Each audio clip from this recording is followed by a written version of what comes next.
face to right, ne? For me too. Okay. That's all I brought less stuff.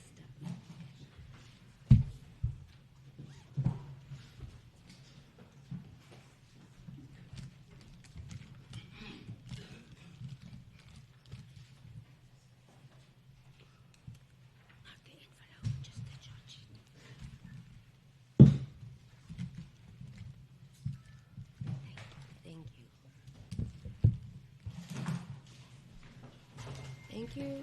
Is everyone ready? Good morning, good morning. May we go on record? Thank you.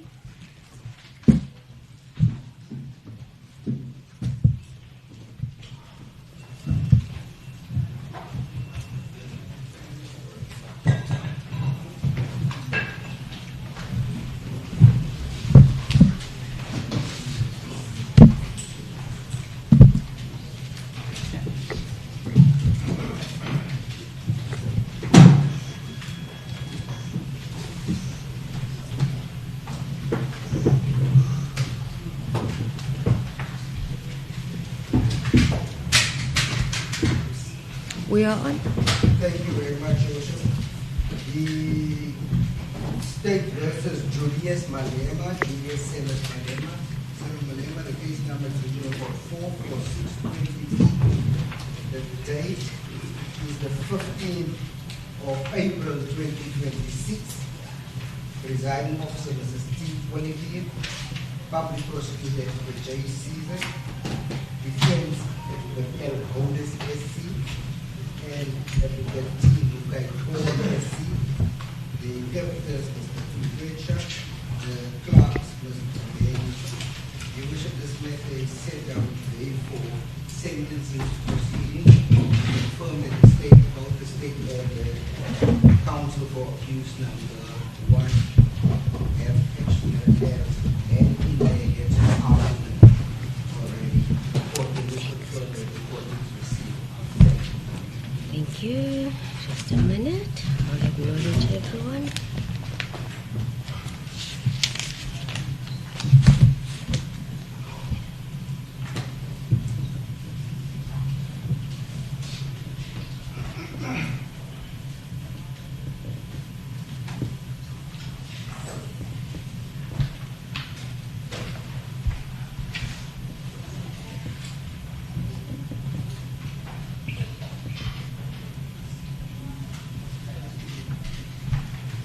Thank you, Advocate Holders. Good morning. This will confirm the appearances on behalf of the accused, and the joint worship of Peter Saul and San Law. Also part of the team that we have an opportunity to introduce it to you. I saw there, I thought there's an extra manpower. Oh, this side. Okay. Thank you. So for now, is it only yourself I'm acknowledging or the whole defense team? Okay, I know Advocate Holders, Advocate Nkukai Tobi, Mr. Levitt, Mr. Mkwanazi, the Mvumbi. Kolani Mvumbi. Zilwa. Mr. Mashaba, thank you. And then Advocate Cizak, all acknowledged. Thank you. First aspect, I do confirm I received the written heads of submission by the defense. I am in receipt of the pre-sentence report submitted by yourself on the 23rd of January 2026 by Ms. Thompson. I received the state's heads of argument and subsequent supplementary heads of argument. And then just before we start, to inquire regarding the media who's present, and then just briefly acknowledge if this is per the list, because after this list there are not going to be any further media allowed because it's full. State and defense in agreement with that, unless some vacate and others enter. Okay, so Kumkani FM. Okay. The Voice Lounge Radio. EFF Communications. guy here present, okay. News 24. Okay, not. All right, thank you. Then SABC News. President. Izolezwe. Daily Dispatch. Umpuma Kapa TV. Reuters Africa. Okay. Thomson Reuters.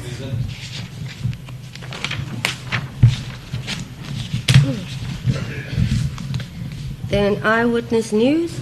Present. Marula Media. Present, Your Worship. Ikamaku News. Present, Your Worship. Informal Digital TV. Present. Stepla News. Present. AFP. Present. Angola FM. Present, Your Worship. Anyone present who's not been acknowledged? Sure.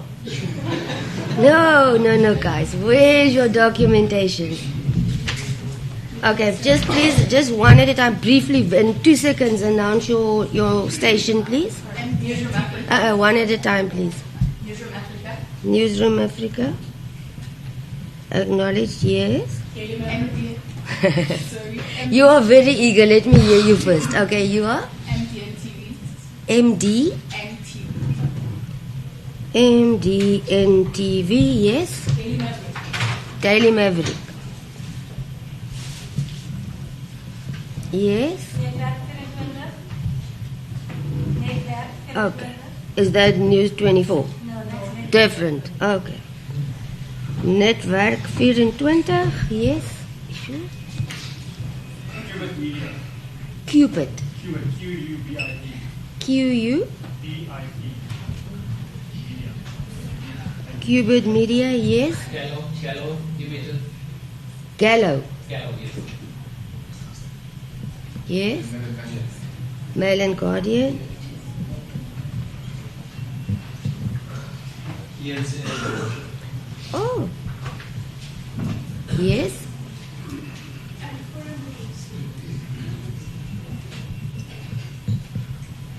Everyone. Okay, that's it then. Thank you.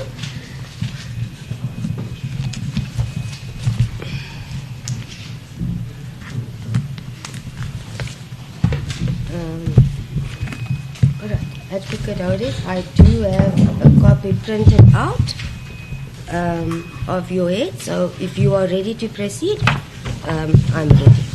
Worship, I don't think tend to be very long because the days are far out. Yes. Start off with an apology, worship, and I'll read up that there's an additional case that I've given a copy to my learned friends and I'm going to hand a copy to your worship and I will in due course of the Eastern Cape Division, which is a I'll explain Okay. it. No. Advocate Otis, I just want to make sure, is there a microphone in front of you? If you can just... No. Oh, if you can just... Okay. Thank you. I just want to establish one aspect. Although we filed the heads, are you not of the view that at least our record should reflect what is contained? Because if we get a transcription, this is obviously not going to form part of the formal record.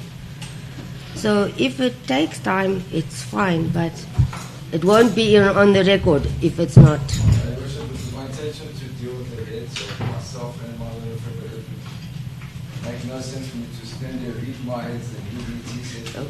So I'm going to anticipate his heads and then give him a chance to then deal with my submissions. Oh, okay. I now follow you. In fact, Worship, my intention was to go as to what happened on the last occasion, what the arrangements were, what's then transpired, followed by the heads, a few submissions, and conclusions. I won't be long with the Worship. I do believe that we can finish this morning on the submissions and all. Not a problem. Thank you. Worship will by now have a copy of the transcript of the previous occasion. And So just to put it into context, Ms. Thompson testified on the 23rd of January 2026. But after this matter was postponed to today, and possibly tomorrow. And what happened in that regard, Your Worship, it's quite clear, is that I asked the court to inquire from the state, this is page 172, whether they had in fact closed their case. And they said the state has not formally closed their case and we're waiting to hear. Thereafter, they formally closed their case, Your Worship, and said that they're not calling any evidence in aggravation of sentence. That's from page 172 onward. What then happened, Your Worship, was there was an agreement that we would file our heads of argument by the end of March. On the 31st of March, it would give Your Worship 2 weeks to go through the heads of argument and be ready for today. And we now know that we filed on the 31st of March, Your Worship, that absent this case that intended to include in the heads of argument. Wereafter, the state only filed on the 1st of April, and I was told that they wanted to see our heads before. Wereafter, Your Worship, the state filed supplementary heads last week, Thursday.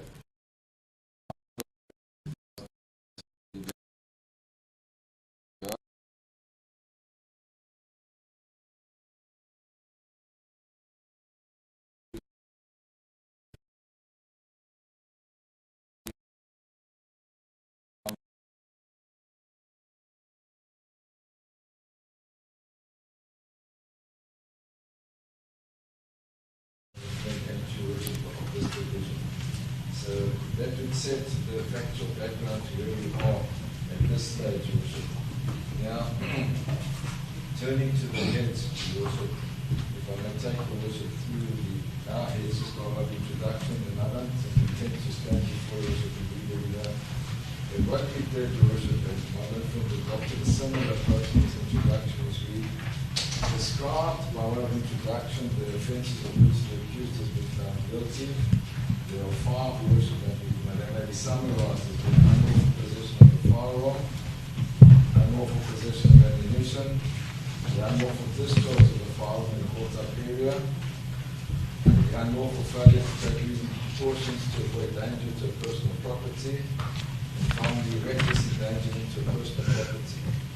So those were the 5 charges, Your Worship, on which the accused was found guilty. And then what we highlighted and emphasised throughout the heads, Your Worship, is that all 5 charges related to a single incident, being the 5th Economic Freedom Party celebration that occurred on 28th July 2018 at the Cecil Castle Stadium in Tanzania within the jurisdiction of this Honourable Court. And what we say, Your Worship, and it's highlighted further throughout the heads of argument, is that all 5 charges were committed in a very short time span of less than 1 minute. And then we then also, and we had agreed on this previously, Worship, that there was no indication that any minimum sentence legislation applied. In this case, because the accused had not been warned accordingly, and I do believe that there is common cause on that, so there's no need to go into the case of dealing with that particular aspect. And then we went through the report of Ms. Jessie Thompson, Worship, who was called to give evidence in mitigation of sentence, and she highlighted his personal circumstances, and particularly that he was a 45-year-old first offender, having never been convicted of any offence. And we say equally significant to reflect the fact that despite the lapse of 8 years since the commission of these offences, the accused has not been convicted of any other offences. So he's 45 at the moment, was 37 at the time of the commission of the offences, and he led a blameless life. In the interim, there have been no intervening incidents or anything that would aggravate the circumstances of this honourable. We then summarised Ms. Thompson's report, Your Worship, and who she had interviewed and what information she utilised, and that she sought to follow the Zim triad and all the relevant considerations. And she had regard to his personal circumstances. And we say even that in relation to this in paragraph 13 of the head, Your Worship, the principle of remorse is found that the accused continues to assert his innocence.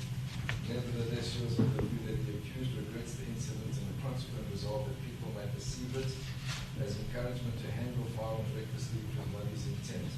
In that regard, Your Worship will know that we received, as I recorded, Your Worship, the transcript of Your Worship. This also in questions of clarification and made it clear, Your Worship, on the record, and I can give the reference to Your Worship, that people are entitled to plead not guilty, that is their right, Your Worship, to put that to Ms. Thompson as a clarifying question, and she had agreed in that regard, Your Worship, that would be the case that one may be entitled to plead not guilty. That's at page 162 of the record, Your Worship clarifies that. So that aspect was fully dealt with and canvassed by Ms. Thompson, and she said that she was of the view that the accused regrets the incident and the consequent result that people may perceive it as encouragement to handle firearms recklessly with what is intent. Then explained how she dealt detailed in criminal behavior and current offences, and that there were no cases pending against him, and she had regard to the prevailing circumstances at the time of the commission of the current offences and the seriousness. And in paragraph 15, we say in regard to the seriousness of the offences, she had submitted that it was necessary to evaluate both the level of actual and potential harm caused by the acts in question, as well as the degree of culpability attributable to the offender. And then in 16, we set out to worship what she highlighted, and that was that he had obtained the firearm from an individual most likely affiliated with tactical security services, who was authorized to possess and manage a licensed firearm. He had done so solely for the purpose of discharging celebrating shots at the event. He had not acquired the firearm illegally for a prolonged period or with any intent to facilitate further criminal activity. He returned the firearm to its lawful custodian promptly after firing the celebrating shots, and he possessed the firearm and ammunition only for the period during which the celebrating shots had been fired, which, while not precisely timed, he estimated to have lasted less than 1 minute. So he highlighted those aspects which she had brought to the court, which the court was aware of. And we also say that she highlighted the purpose and the constitutional rights to life, body integrity, that is the purpose of the Firearms Control Act 60 of 2000. And in that regard, she said as follows, it's in 17.1, there's no evidence that the accused intended to cause harm. Secondly, by neglecting to take such precautions, it is said that the accused acted recklessly. Thirdly, that the discharge of firearms in a public setting conveys an inappropriate message, particularly from a prominent leader, but that it was noted that the accused regrets the incident, and that she said there was no evidence indicating any harm or personal damage to any property. We say the firing of celebrating shots had been deliberately planned as a distinctive element of the event, reflecting the established tradition of incorporating unique features into each celebration. However, available information does not suggest that the planning of this activity was undertaken with intention to commit an offence, endanger lives, or cause damage to property. We also say, Your Worship, and I think Your Worship, the references in Ms. Thompson's report and in the record, that it's unusual, and this is illustrated, Your Worship, by the fact that the firearm in question was actually returned to Technical Security Services before judgment was given delivered in this trial. Your Worship will find that at paragraph 50.4 of Ms. Thompson's report, and at page 35 of the record where she refers to it in her oral testimony, and that was never disputed. We say that's a distinguishing feature, because all the cases that my learned friend refers to, and I'm jumping the gun to a certain extent, have firearms where the markings or distinctive features are obliterated or modified, and are intended to commit more serious or heinous crimes, and therefore there was more to hand in relation to the firearms. The one possible exception which I will deal with is the Pistorius matter. It was a friend of his firearm that he shot under the table. He wasn't licensed to possess it. The argument was the friend had handed it to him, saying there's one up in the chamber now that it's a concoct. He denied that, but it was never put to those witnesses when they testified. Ms. Thompson also said this when she testified at page 35, that no individual is convicted of supplying or transferring the firearm to the accused, and the rifle that was shown in court was returned to tactical security services before judgment was delivered in this trial. So that's a distinguishing feature that will bring us in line, Your Worship, with the mysterious type of matter, and that we say that the court ought to have regard to. Now, paragraph 20, Your Worship, that she said that she dealt with these individual objectives and with regard to numerous judgments, but did not trace any judgment dealing with accused persons who have been charged with discharging a firearm for celebratory purposes. Now, Your Worship will be aware now that's a big aspect that's covered to a large extent in our heads of argument, but and the state in their heads of argument say it ought to be an aggravating factor. But I think they're missing the point, and let me make it clear, Your Worship. They say the fact that one cannot find any cases dealing with it doesn't have any significance. But the point is, Your Worship, if one has regard, and I've even asked the court to take judicial cognizance of this, when we watch the funerals of prominent leaders and other people in the community, very often there's firearm shooting because people aren't charged. And there's no case that we were able as a team, a large team, to trace that we deal with such instances. And that's the point that we're trying to make, that it's very unlikely, and it hasn't happened in the past, that people were charged with those offences, even though we see them on TV on a regular basis. Then Ms. Thompson recommended, as do we, that all 5 charges arose from a single incident and the accused had not loaded the firearm. The charges should thus be considered collectively for sentencing purposes. Now was taken together. She then proposed a monetary fine, that the accused be restricted from obtaining a firearm license for a particular period, and the monetary donation. In the heads, Your Worship, in paragraph 22, we deal with the cross-examination, and that was put to her, and it's now on the strength of the listed decision from the judgment, that to impose a monetary fine would convey the message that the accused would pay his way out of jail. But her response to that was that jail is not necessarily the correct way to go. So we say, Your Worship, is that even though the states take exception to the possible imposition of a monetary fine, we say that this is still constitutionally recognized as a possible offence and ought to be taken into account. Then she was re-examined, Your Worship, and then the court asked clarifying questions, and that's where your Worship asked for clarification, as I've dealt with, as to the plea of not guilty, which one is entitled to do, and to put the state to the proof in the lack of remorse, and that Your Worship also clarified the substantial contribution made by the accused to the community with the soup kitchens, and that there are several other soup kitchens, that she had explained that it used his money to do it, and he'd given money on his previous birthday to the establishment of funds and charities, which is in the report. Then we say in paragraph 24 that Ms. Thompson was of the view that there was no risk of the accused recommitting such an offence again, based upon the passage of time since the commission of these offences, and in not having done so in the interim, which is something that I've already alluded to. We then, and I think it's important that I clarify this because there seems to be some confusion in the heads of the state in this regard. We refer to general principles of the Constitutional Court concerning sentencing. In particular, we dealt with statutes of Makanyani when the death sentence was abolished. We highlighted paragraph 222, which is something that the state and the supplementary has also highlighted at the very same point.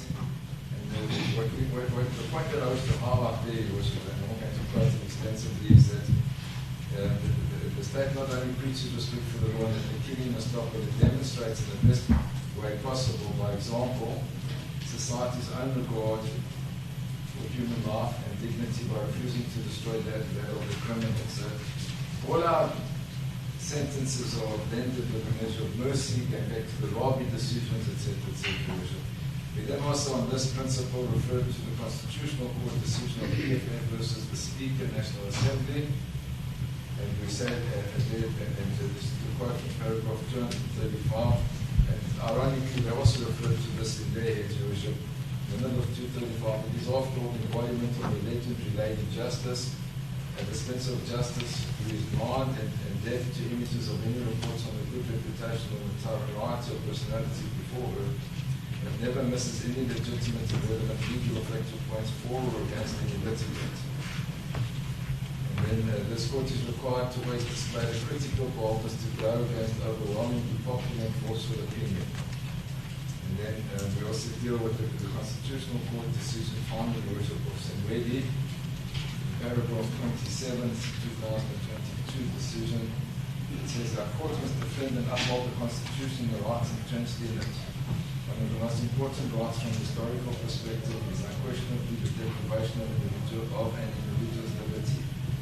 The court said in February that conceptually, individual freedom is a core right, the panoply of human rights. The apartheid regime repeatedly and capriciously deprived people of their freedom and the illegitimate legislation that paid no respect to the rights to freedom and security of the person. We are therefore constrained to jealously guard the liberty of a person under our Constitution, particularly in terms of Section 12 of the Bill of Rights.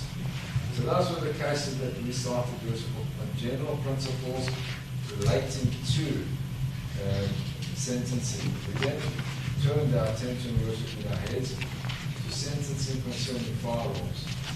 And we had regard to the article that my little friend had provided to us of Joy, relating to a note on sentencing practice in defense of the unlawful possession of semi-automatic firearms, and that what they had utilized the support that there should be a period of incarceration. And we quote from the report, Your Worship, we say, just quoting the second paragraph here, from the investigation, it's evident that courts are more likely to impose the minimum sentence in cases where the accused is also convicted of other serious offences, such as murder and robbery. In such cases, little attention is given to the firearm-related offences, as the courts are more concerned with the cumulative effect of the sentences imposed on different counts.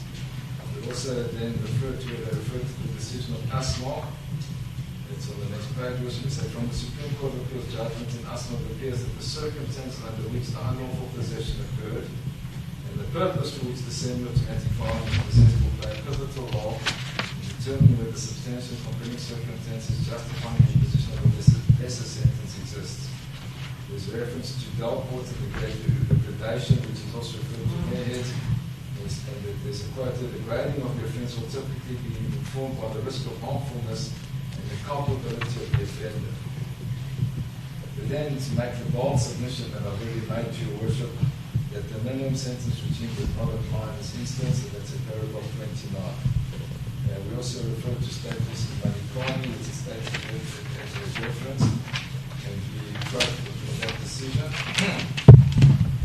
We say what is notable from these cases is that imprisonment is not always the norm. And then we say as follows, that turning to paragraph 33 now, that the case law, we say that sub 1, the circumstances of the possession are a central factor.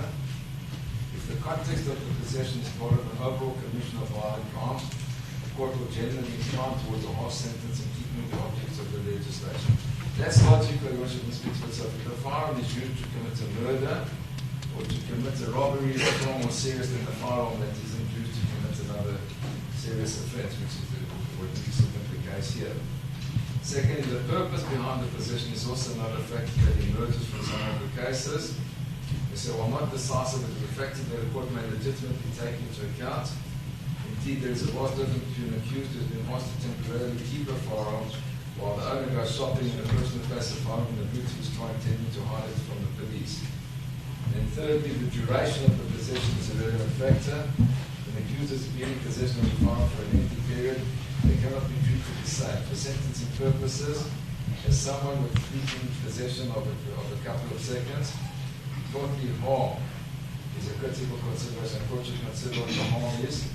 We accept that possession is in itself a harmful thing, but there are degrees of harm caused by possession, so the court would need to satisfy itself about the harm it seeks to punish. Possession in celebratory context for a few seconds should be considered differently. And that's our submission. And then from the cases, Your Worship will also note from whom and in what circumstances the accused received the firearm also played part. We then quote the Delport decision, of Brent's Board to the application, which determined on the circumstances in relatively innocuous possession. And we then turn in paragraph 35, which is the cases on discharge of firearms. And we say that they also do not always attract incarceration, and that regardless as to the circumstances and the context of the discharge.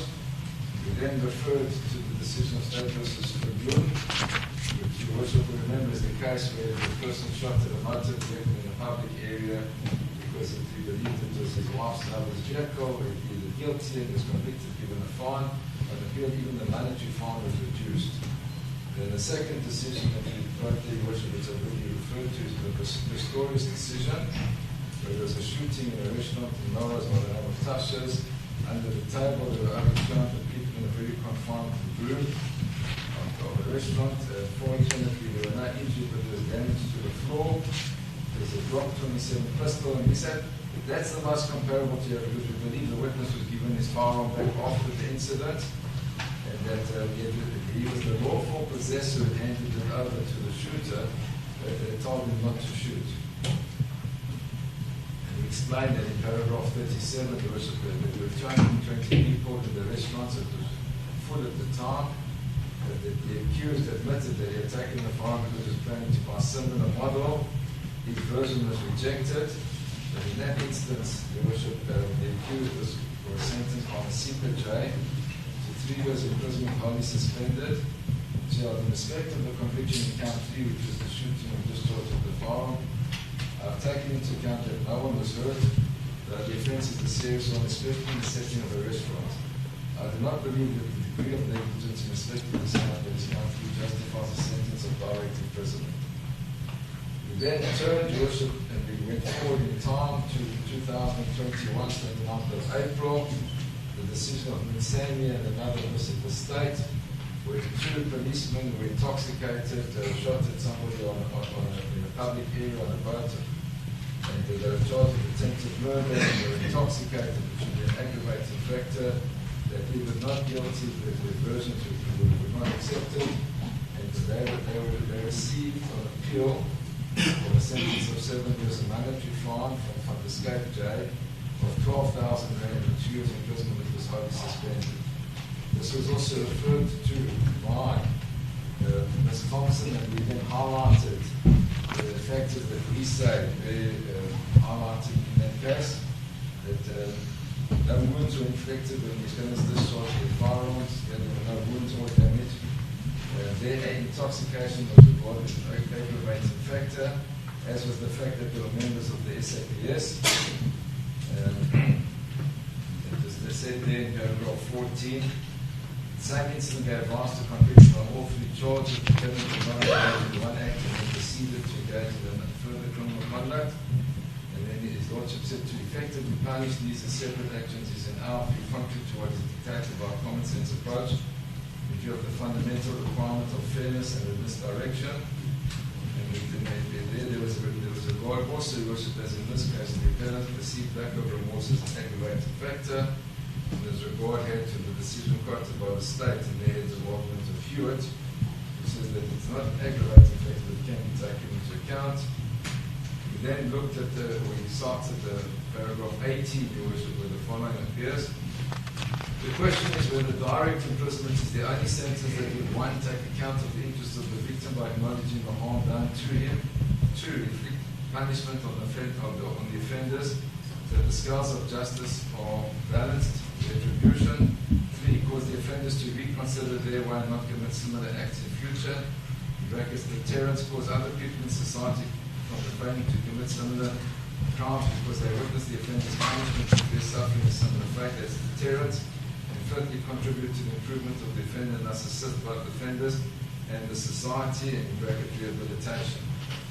But you'll see there the definition in 19, Your Worship, in the minutes. This occurred in a moment of madness, what they referred to. And the defendants do not seem to grasp the seriousness of their conduct. There's no evidence of any premeditated actions. There's then a quote from State versus Rabi, 1975 decision. It says punishment should fit the criminal as well as the crime defect to society be blended in the measure of mercy according to the circumstances. Then we have set out paragraph 20, just quote certain aspects of it. The fourth line, the goal of rehabilitation is to address the underlying factors that led to criminal behavior and by so doing reducing the likelihood of reoffending. However, this objective is generally not met by imprisonment. On the contrary, evidence shows that prisons rarely rehabilitate individuals but tend to further criminalize individuals, leading to reoffending in a cycle of release and imprisonment, which does nothing to reduce overcrowding in prisons or build safer communities. We go further down in that quote, the community is protected when convicted persons are removed from society. However, protecting the community from offenders does not necessarily require imprisoning the offender. This purpose may be fulfilled through the imposition of other sentencing orders. We are of the view that the facts of this case do not support the finding that the offenders are a danger to society. It calls for the protection of the community through their incarceration as a specific aim of the sentence. And then we quote throughout the paragraph that, once again, in paragraph 21, that it was mainly an act of stupidity, that the offenders acted in the spur of the moment while under the influence of alcohol. We then referred here to the decision of Bader versus S, which involved pointing of a firearm, assault with intent to do grievous bodily or reckless endangerment to personal property, pointing a firearm, in which a fully suspended sentence was imposed.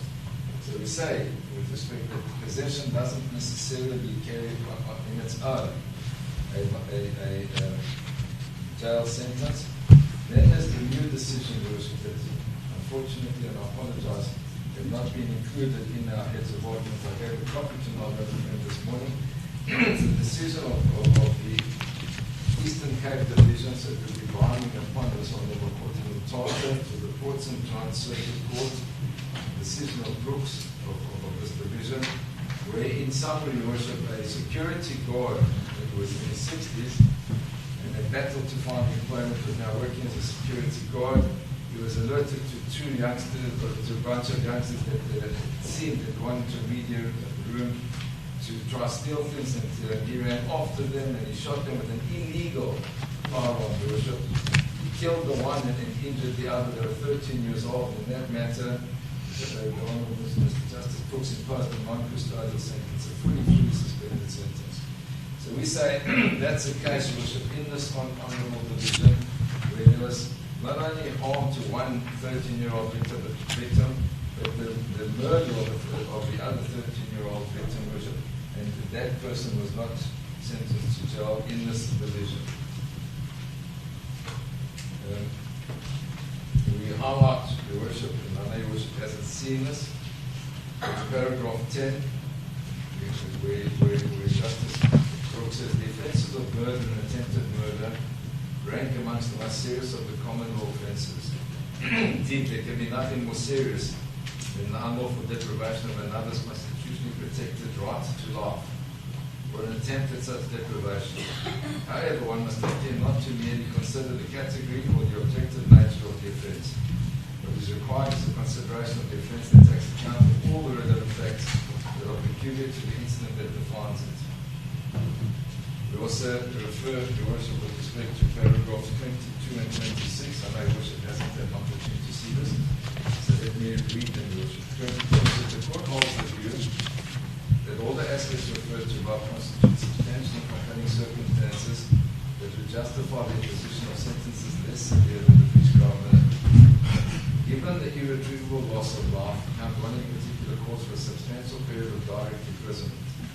However, the identification of this principle and objective isolation can be the end of the inquiry.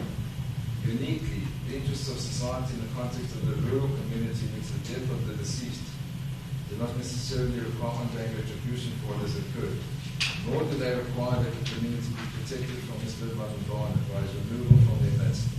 He is not a person who has shown a predisposition towards criminality that requires him to be rehabilitated or reformed. He poses no danger to his community or to society at large. He has made the necessary overtures to make peace with those families whom he offended by his reckless action. Obviously, the pain felt by the family of the deceased encounter is real and ongoing. Perhaps this will only dissipate with the gradual passage of time. This is not something that can be eradicated by the ongoing incarceration of Mr. Malema. In 26, the three offences arise from a single incident. It's appropriate that the sentences imposed in respect of each offence should run concurrently with the other sentences to be imposed. For the reasons set out above, the court is of the view that the sentences imposed upon Mr. Malema should be wholly suspended for a period of 15 years on condition that he is not convicted of any offence involving violence committed during the period of suspension.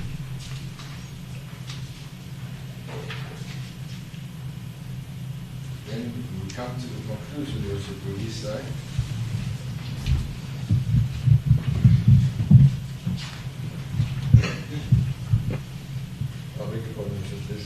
prior to that, we deal with the general principles concerning sentence, Your Worship.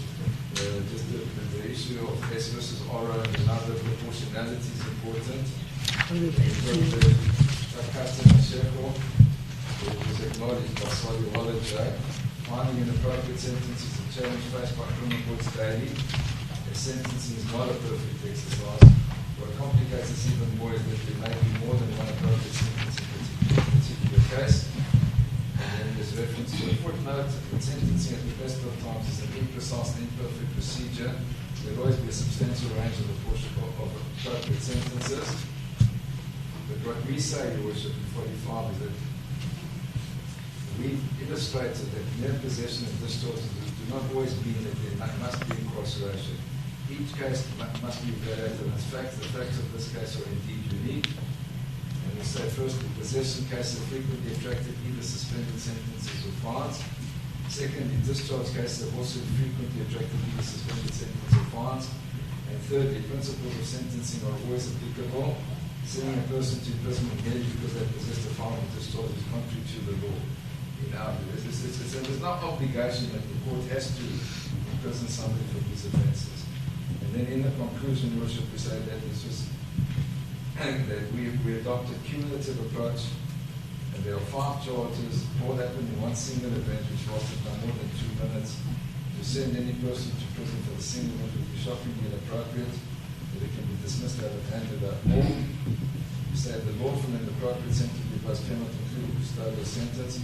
Only a non-custodial sentence would be compatible with the principles of sentencing in South Africa. A deviation from that approach would simply show the accused to be singled out from duty harsh punishment. And we say that this submission is fortified by the objective fact that there were no injuries sustained by anybody, no damage to any property. It is also underscored by the fact that this is a single continuous event of no more than 2 minutes and caused no harm to anyone. No court can tolerate the imprisonment of anyone for this incident. In fact, nobody testified that they were in fear of the accused by virtue of the offences committed by him. And we also highlight, Your Worship, that no evidence was there in aggravation of sentence. Now, Your Worship, as previously alluded to, and this is quite difficult, but I do respect what Your Worship said, that these factors ought to be placed on record, so that there's a record of everything that was just referred to heads, and the public don't know what was referred to in the heads. Would be unfair to the public. So we turn then, Your Worship, to the state's heads of argument. As I said, Your Worship, they highlight the charges or introduction as degree, and they're of the view, Your Worship, in contrary to what we say, that the custodial sentence is inevitable. They say, and this is where they have a, with respect, self-defeating and mutually exclusive argument, where they say the accused personal circumstances is ordinary. In the very next sentence, they say he is the leader of the political party. So on the one hand, and this is the conundrum that Your Worship grappled with Ms. Thompson, is on the one hand you say because he's a leader, he must be treated differently. On the other hand you say don't treat him differently, treat him like anybody else. And that's the general vein throughout their heads of argument and their supplementaries, and this is borne out in paragraph 8, where they say there's a huge outcry from civil society that should go to book for his crimes. So you can't say, you can't treat him differently, acknowledging that he's the leader of a political party, but don't take that into account, but at the same time society is paying for his imprisonment. They then refer to the listed decision, Your Worship, which I've already referred to, where we acknowledge that imprisonment is a form of punishment and that it's an institution of punishment, not cure. We say that it isn't consistent with a more enlightened approach to sentencing before our courts and post-court constitution. era. That was a 1993 decision, Your Worship. We then, they then deal with the probation officer, and they tried to say, Your Worship, that she said there's no case where a person was convicted of possession and evaded job. And that's not in the record, Your Worship. I know the question was asked, but she didn't answer it or make that concession. If I can turn to the record, Your Worship, to just show that it's not the case. I know this is in the supplementary rules as well. Okay.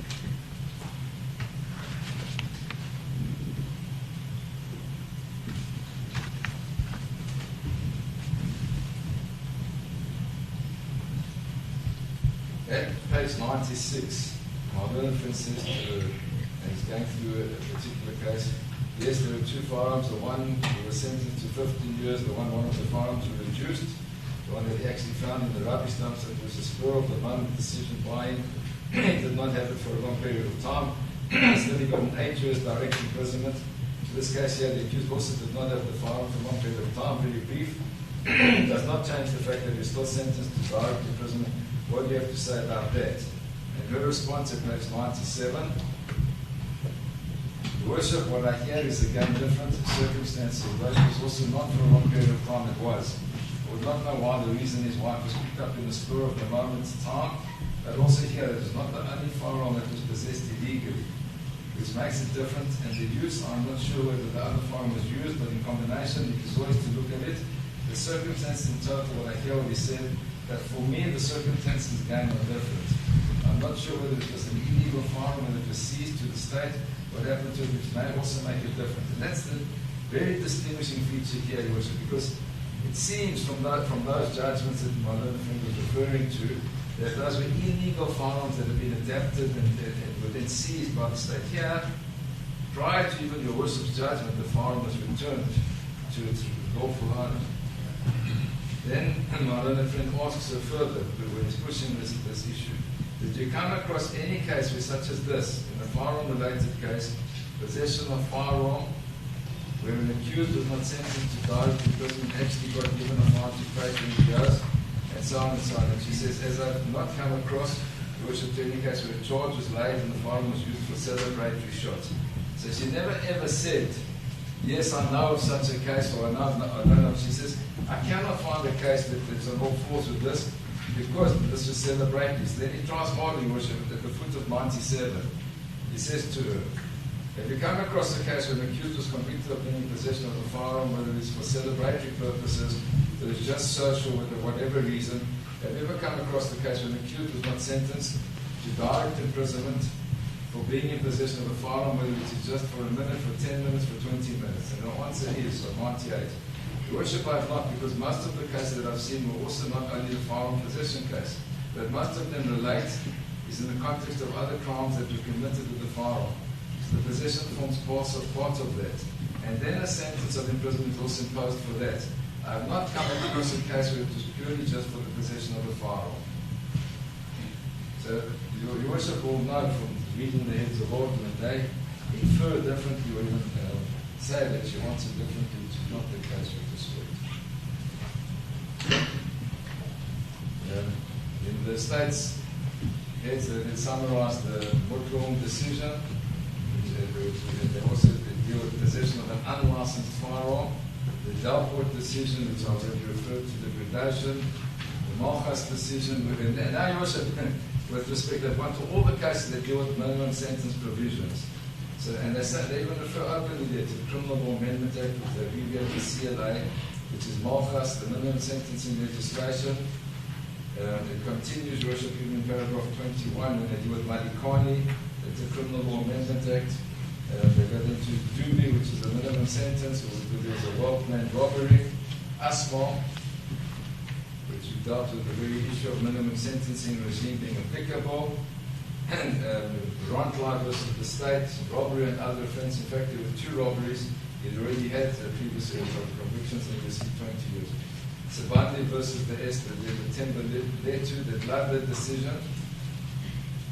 But you will see, Your Worship, even in Gladder, the serial number had been obliterated and unlawful possession and position as well. So it's 15 years with the unlawful possession of 30 rounds. So we say they're totally distinguishable, and you'll see there, We turn to paragraph 28, there was a prohibited firearm with the serial number obliterated. And this is the general trend in all of the cases that are referred to here, Richard. So it would seem that they seem to have emphasized cases that dealt with the Criminal Law Amendment Act, the Town case, and it carries on like that with distinguished. But there's no case that they can point out of celebratory shots being fired and the person receiving a prison sentence. And they also refer to the minimum sentence in paragraph 36. The Dartmoor decision. So what they say, Your Worship, is that the court must impose a period of imprisonment, that they refer to cases that all, with respect, refer to minimum sentence legislation and are not applicable here. And they say in paragraph 45, Your Worship, this is the strongest part of the case. In this case, the state submits that due to the fact that the accused testified, they claimed to possess the two firearms, 9mm pistol and 7-20 rifle. He emptied the 9mm by firing 15 shots, followed by 7 shots from a rifle. There was a crowd of 20,000 people at the stadium, which included supporters, medical personnel, police officers, security guards, coupled with the fact that there is a very condensed community residing right around the stadium, of facts that places the accused in the sentence category between 7 and 15 years imprisonment. They then ask for 10 years imprisonment. And then finally, Your Worship, they refer to the Zim decision which they have asked to be tried. And they say, lastly, the accused is treated and perceived with such contempt, took the citizens of South Africa for fools by trying to convince all that he fired a toy gun, blamed everyone except himself for his actions, confused the law with politics, practiced all intimidating tactics by hiding behind crowds, dragged everyone to be participants in his show. The show is over. This court must send out a strong message to other would-be offenders who fire shots among crowds and endangering the lives of others, that if you commit a crime, you must do the time. And that's the conclusion there. Then, Your Worship, as I already said, they filed the supplementary heads of argument last Thursday, and there's a lot of, with respect, repetition, Your Worship. You'll see the introduction is very similar. They highlight the charges that he faces. They concede in paragraph 4, and this is where they go against their previous heads, that the minimum sentence legislation does not apply because they have not been warned accordingly. But they ask the court to impose a custodial sentence, and they do the aggravating features of the case, and they repeat everything that they said in the previous heads. There's nothing with respect to new, so I don't know what to supplementary about this, Your Worship.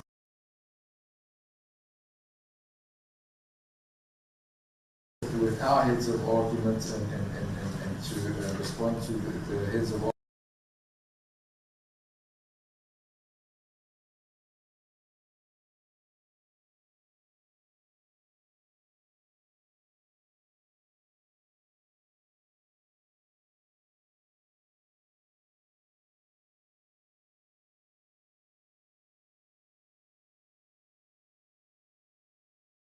Case involved a public leader who planned to discharge live rounds from 2 firearms before 20,000 people as a rehearsed act of spectacle. And once again, Your Worship, I highlight, they tell you all along, treat him like a normal person, but they keep highlighting with respect that he's the leader of a political organization and you must punish him accordingly. So it's self-defeating with respect. They then also, in paragraph 10, they have a heading beneath it, 2 firearms, 22 live rounds before 20,000 people within a community. And they refer to the firearms being a 9mm handgun, Narinka SPA 249-14 5.65 by 45mm, Remington semi-automatic assault rifle. But Your Worship, what they failed to the court here, or even consider, they gave that back. So if they believe that an offence had been committed, Your Worship, and it was so heinous and it's a prohibited item, I don't understand the sense of having returned it to its lawful owner, but that they don't have any regard to. And they say that such a firearm, in paragraph 11, retains lethal kinetic energy on descent.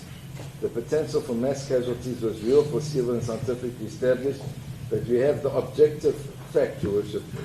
And they say that it's pure fortune, that nobody was injured and there was no damage whatsoever, Your Worship, which is a factor that this court took into account in the judgment and ought to take into account on the sentence. It's one of the most important factors we're taking into account. And that's what they say in 12, Your Worship, that no one was killed or seriously injured. It was a matter of fortune, not mitigation. And then, Your Worship, in 15, they say that this conduct is a harm to the values of constitutional democracy itself. And in 16, again, they say the court is therefore called upon not only to punish the accused for his individual conduct, but to vindicate the constitutional principle that public office and political prominence do not confer immunity from criminal sanction, which is the point that I'm making repetitively because they seem to go between those two approaches with respect to it. They then also refer to the decision of Hewitt as degree, and then they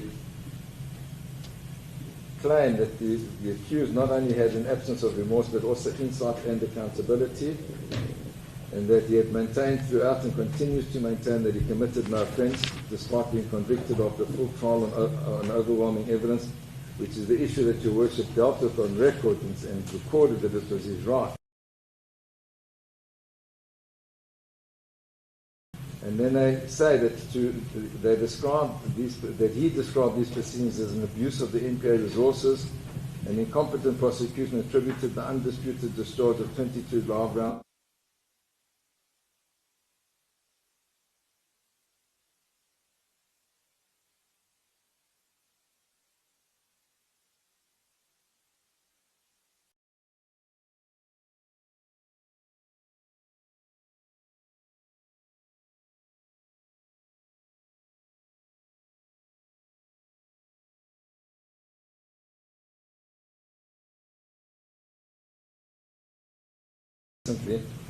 But in 20 they say that firstly and most significantly, Ms. Thompson conceded under cross-examination that she could not find a single case in the literature where a non-custodial sentence had been imposed for the unlawful possession of a semi-automatic firearm. This concession is remarkable. It speaks not to the uniqueness of a lenient outcome, but to the settled judicial view that such offences call for custodial sentences, a view Parliament endorsed through the enhanced penal jurisdiction in the FCA. Now that cannot, with respect, be correct. My learned friend wasn't aware of it, which I do concede. The more recent decision of the Eastern Cape, to Worship, where there was possession of an unlawful firearm, it was an illegal homemade firearm, and there was no custodial sentence imposed, and we dispute that such a concession was even made, Worship. We don't find it in the record. I know that sometimes the records aren't 100% accurate, but my learned friend can elaborate on that, because that appears from his supplementary that's filed last Thursday. Then they deal with the issue of Ms. Thompson's recommendations premised on a characterization of the possession as brief, benign, and celebratory. On the brevity, they say the brief duration of possession is relevant only where possession is accidental or fortuitous. They say here it was pre-planned and deliberate. Benignity, 22 live rounds. They said the ballistic risk was extreme. Celebratory purpose, they said the law does not distinguish between a reckless act done for enjoyment and one done for malice in assessing objective dangerousness. The rest we say is a repetition, but then they say, Your Worship, in 22. Fourthly, Ms. Thompson's assessment of the risk of recidivism was superficial. She relied on the mere passage of time since the offence. She did not grapple with the fact that the accused, who leads a political party that has staged multiple large-scale events since 2018, has demonstrated no acknowledgement that his conduct on 28 July 2008 was dangerous or unlawful. The absence of reoffending in the interim is not on its own indicated no such risk exists. Now, recidivism is defined as the tendency of a convicted criminal to reoffend, relapse, or go back to its way. And that's the clearest indication is looking back on time to say did such a thing reoccur. So we submit that Ms. Thompson is accurate in that regard, and they, with respect, seem to have misinterpreted the term recidivism, and it wasn't superficial, because we look back in time, we say, were any other offences committed in that time, in the past 8 years? And the answer is no, because the clean SAPS 69 was handed in, so it doesn't appear that she's inaccurate in that regard. They then respond to our submissions, Your Worship, on sentence, and they dispute that celebrate the discharge cases are distinguishable. They say that you do have outcomes where there are no thing, but they say they're distinguishable. And then, as it was dealt with in their previous head, Your Worship, they're saying Pistorius, there was no premeditation. In Munsani, the accused intoxicated police officer fired at a canoeist in a moment of madness. Fordune was a crime of passion. Bader was a firearm and reckless endangerment, not discharge. So they say they're all different. And we say, yes, Your Worship, at the same time, and the most glaring fact, Your Worship, is they could not find one case in our whole history of all our cases, Your Worship, of shots being fired at a funeral or a celebration that resulted in a prosecution. And that's a fact that stands out on its own, Your Worship. And then they say the no harm, no injury argument misrepresents the nature and gravity of the charges. And they say no one was injured, no property was damaged. The state acknowledges this, and that this they describe as being purely fortuitous. But what they don't mention here, Your Worship, and Your Worship went through the trial, so Your Worship knows, there was not one eyewitness that came to testify before this honourable court. The state was dominus litis. If anybody was in fear, out of all those 20,000 people that they now rely upon, it was incumbent upon them, either in the trial, Your Worship, or even in aggravation of sentence, to leave that evidence, but they didn't.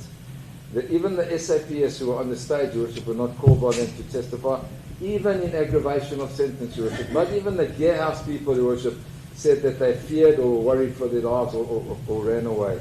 No single person stood before this honourable court saying, I was afraid of being injured. I saw this as reckless, callous, and dangerous, which is something that they ought to have led if they wanted to prove that they were aggravating circumstances. They then, Your Worship, tried to fall back on their previous heads of arguments and say even where the minimum sentencing regime does not apply, the case law establishes a clear sentencing range for unlawful possession and discharge of semi-automatic firearms. They then quote our constitutional cases that we quote, so the principle is clear from that case, from the case of Makwanyani, Your Worship, and EFF versus the Speaker. Then they turn to the personal circumstances of the accused, and they say it's a double-edged factor. It may be offered in mitigation of personal circumstances, that is a public leader and member of parliament, but they say this is the most significant aggravating feature of the case. So now, Your Worship, they argue, treat him like any normal human being. At the same time, they say, no, this is the single most aggravating factor of the case. The two are mutually exclusive with respect, Your Worship. They acknowledge, Your Worship, in F, that all 5 counts arose from a single continuing incident, but they say the remaining counts serve to aggravate the primary count, not merely to establish its context.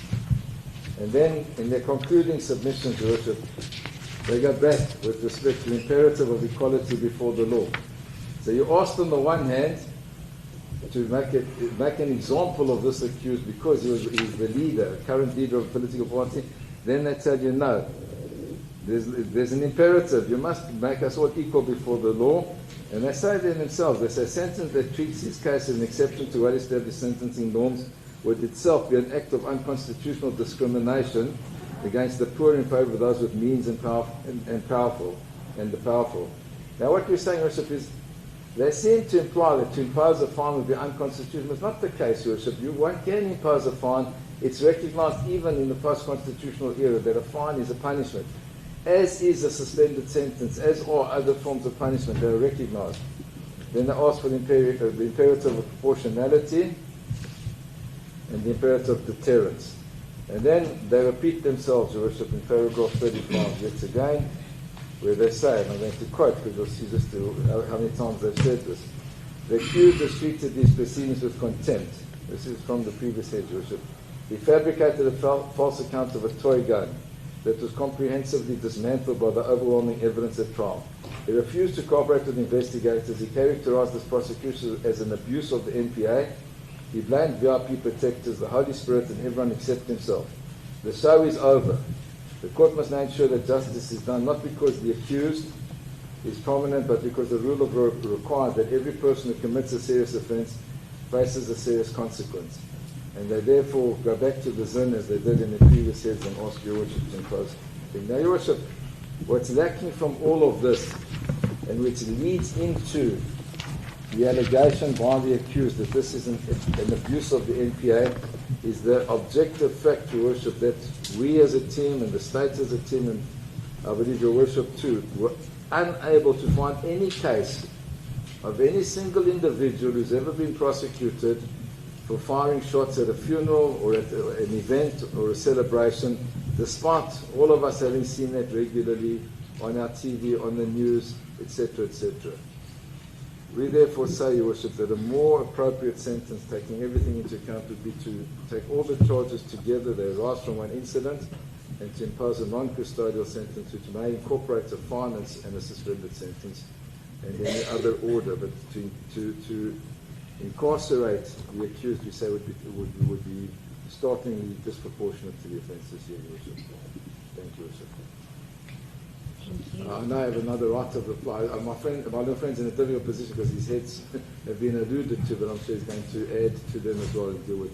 Yes, and then obviously you may reply Yes, Your Worship. if something. I think if Mr. Guy told you will do the reply, Your Worship. With your leave. Thank you. Advocate Otis, there's just one aspect that I want to ask since you've raised it Yes. now, and I've read it in the heads and heard in the evidence of Ms. Thompson, and that is the part of the firearm being handed back before the court passed judgment. That is not within my knowledge. So, It is, Your Worship. It's in her report. She testified before. no, it is in a report. I'm saying it's not within my knowledge. I'm hearing it from the defense. No, Your Worship. Yeah, there was no evidence. No, there was evidence there. She testified to that.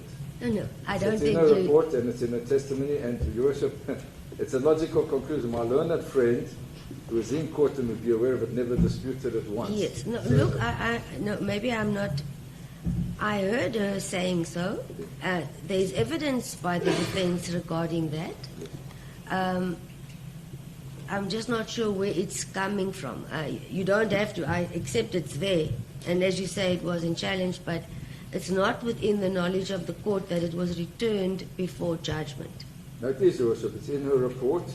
She was led on it. No, I was also astounded by it, so you'll find I've given Your Worship the page reference. No, and I've the seen report it. reference. I know it's there. I do confirm it is contained in her report and had in her it, evidence. Had it not been the case, Your Worship, my learned friend was obliged to challenge her on it, and he didn't. So it's an objective fact, and it's evidence that was led before this honourable court.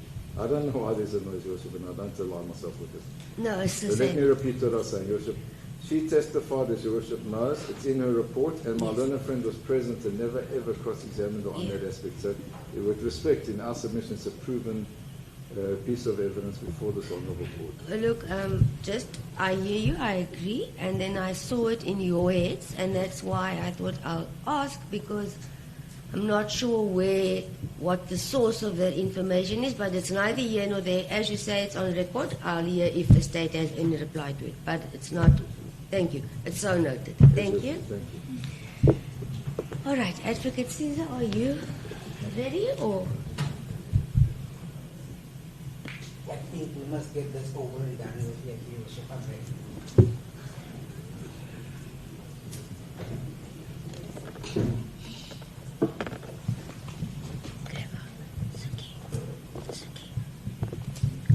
Suki. Do you need a bathroom break?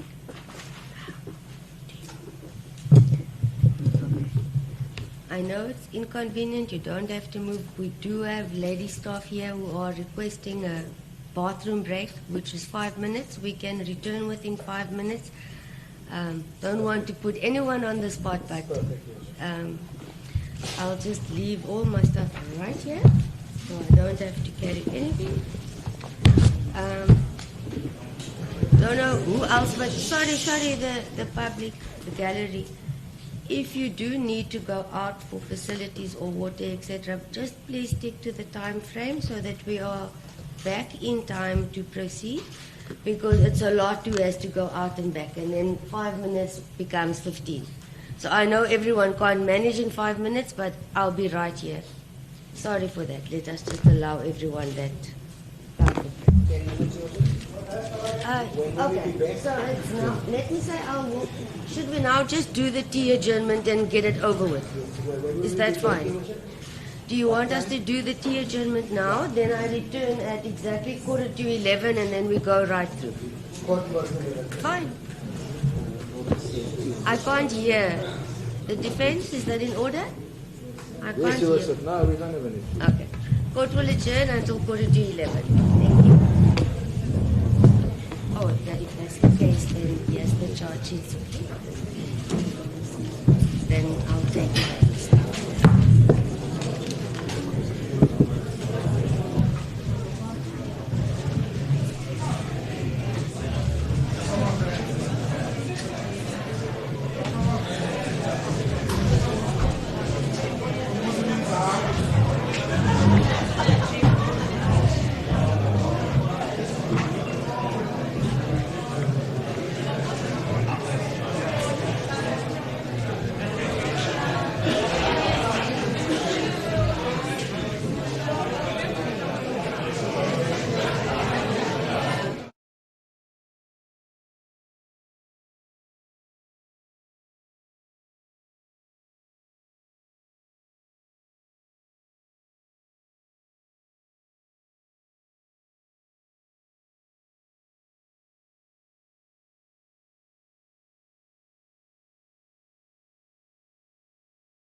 sorry, before we proceed, we just want to check if the fan is interfering with the recording at all. We hope not.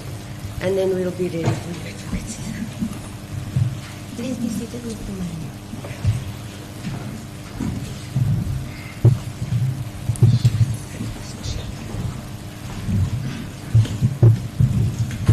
It's fine. Okay. All right, well, you may proceed, Mr. Caesar. Everyone from the defense also ready to proceed? Thank you. Can you, Worship, just inform everybody again that the cell phones must be switched off or on silent? The gallery, you heard that? Is our interpreter here? Ms. Mavwa, please. Thank you.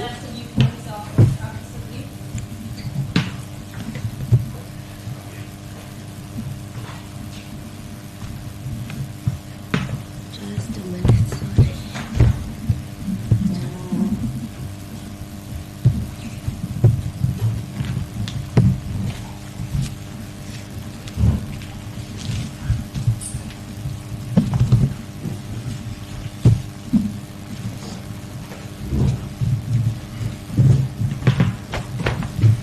Alright, Caesar, I'm ready if you are. Thank you, Worship. Worship, I don't know how council expect me to impress my bosses if he has done half of my job for me. One thing is certain, I'm not going to pay him 1 cent for that, Your Worship, for doing or attempting to do my work for me. Please go ahead. Your Worship, when I was at the Magistrates course many years ago, they had this 3D dimension on the board where we each were required to say or what exactly was on that particular 3D dimension. Some saw elephants, I saw a head of a man, an old man, even some saw a lion, some saw 3 heads. The point that I'm trying to make, Your Worship, is that we're looking at the exact same set of facts with different views relating to that particular fact. That is the court's duty to find which one is the more plausible argument. It's not for me to minimize counsel's argument and vice versa.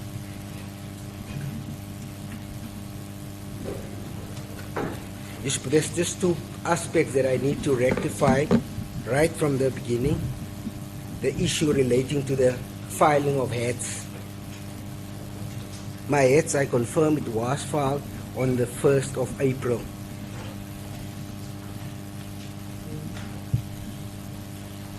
The issue that I need to address is the condemnation issue, because I did call Mr. Mkwanazi on the 31st informing him that my heads are ready, it's ready to be filed. I wasn't in office, I was on the road, and I did not want to send unsigned heads, which he confirmed that there will be no issue. Why counsel raised it like I had to apply for condemnation? To me, that is sufficient. It was filed first thing on the 1st of April when I got back to the office.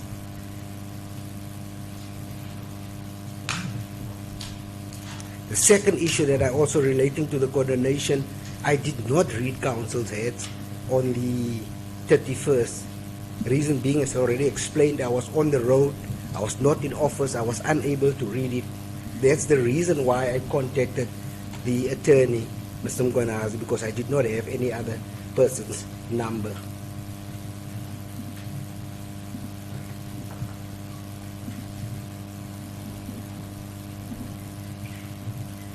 It's my view, a response to the heads of counsel in the supplementary heads.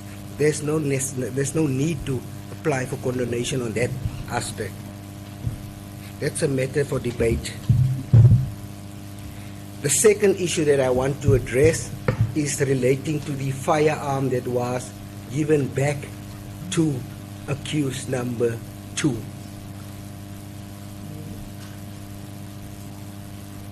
It was given back to accused number 2 on the day when he was found not guilty.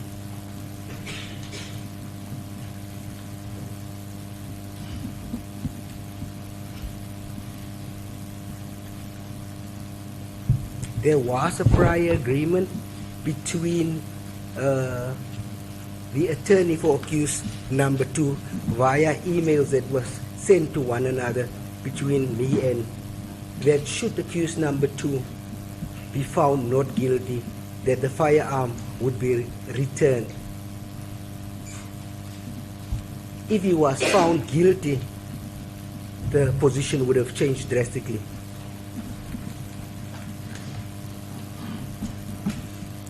The issue about the firearm being given back, it's our submission that that is a storm in a teacup. We are fully within our rights. If you read Section 30 of the Criminal Procedure Act, Section 31, which allows us to give the firearm back if there's no need for the firearm to be kept further. If I might read, just to assist counsel, what this particular section says relating to that. Sure.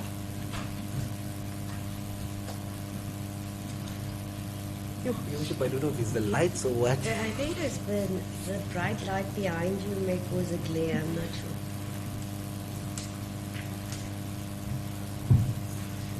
If you could ask my neighbor's colleague, because that's so, I will actually ask counsel to read that particular part for me. You must read section 30 and then section 31(1), because I can't see, I don't know if it's the light. Just borrow someone's spectacles, I'd forget Caesar. It's time, it's time. It's time that you go and get spectacles.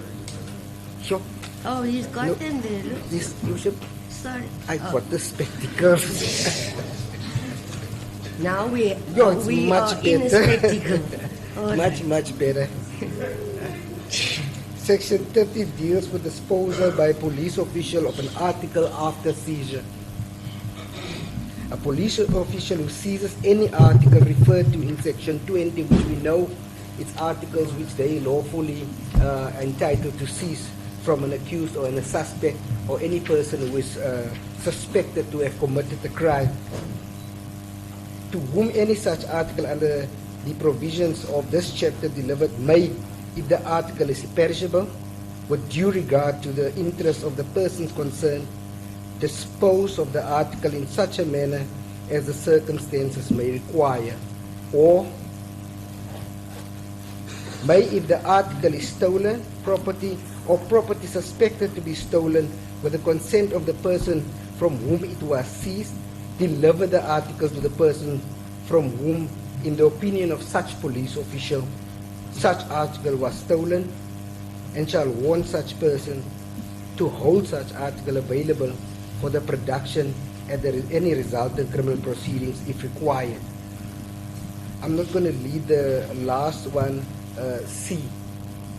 I'm going to go to Section 31, subsection 1A, that deals with this particular issue.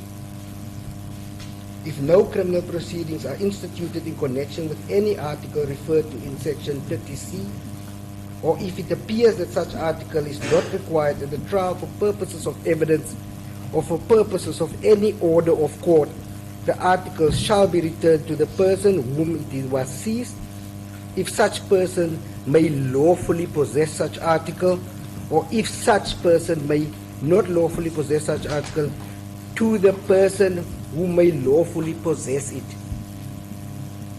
We had no need for that firearm anymore after accused number 2 was acquitted. They didn't need to come and apply or bring an application for the court to make such an order. We did not deem it necessary. It was well after within our rights, after consultation with the investigating officer, that such article be returned and that he be warned that such article may be made available maybe at a later stage. That is exactly what happened. It's my submission that this issue about the firearm being returned is a storm in a teacup, because we were perfectly within our right to return it. The investigating officer has retired. if that article went missing in his absence, it would have caused a greater problem. So that's why the decision was taken to give him the article after he was found not guilty. Ms. Thompson's evidence regarding that particular article, she was not cross-examined because that is evidence that she got from the accused or whoever was informing her that that particular article was given back. It's the same storm in a teacup that was made about the laptop where the video evidence was stolen, despite the fact that it was kept on another hard drive. The laptop was a non-event, so we didn't need to focus on that particular issue. The evidence was still there, it was already collected, just as the article prescribes.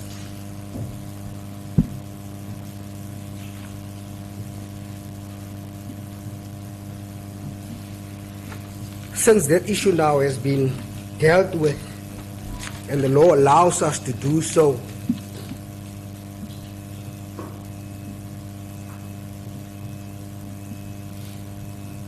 I want to deal with the issue relating to Section 9 of the Constitution, because that is where everything starts.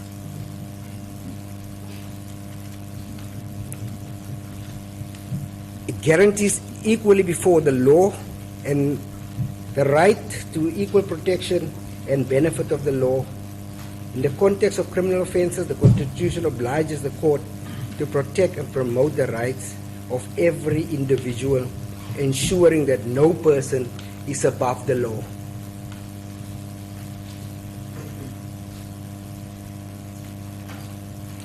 I will get to this particular part in a later stage, just to respond to what counsel was referring to about the double-edged sword relating to the accused being treated equally before the law like anybody else, and the fact that we mentioned that he was a public figure and that he should get a more severe sentence than the normal man on the street.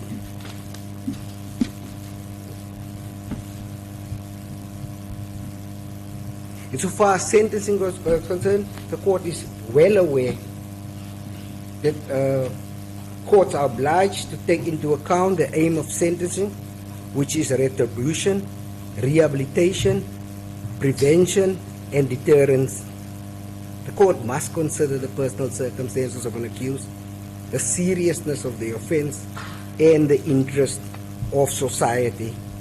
I'm not going to go through my acts page by page, but we have referred to State versus Banda and others. Sorry, advocacy. So I follow you. Are you doing a combination of the first and second, or which one are you busy with now? I'm So busy with page 2. of the first. Yes, it's the first one. Thank First you. one. Just so I can follow you. Thank you. Use of the accused's personal circumstances was well articulated by the probation officer, Ms. Thompson. I will deal with the flaws of her evidence when I refer to my supplementary heads of argument.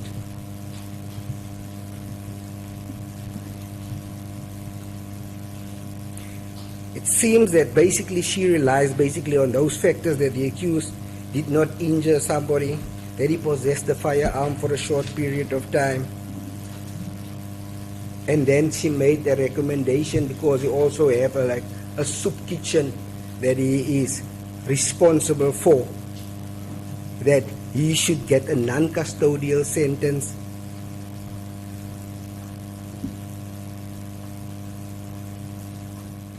I want to add at this point, Your Worship, that I also received the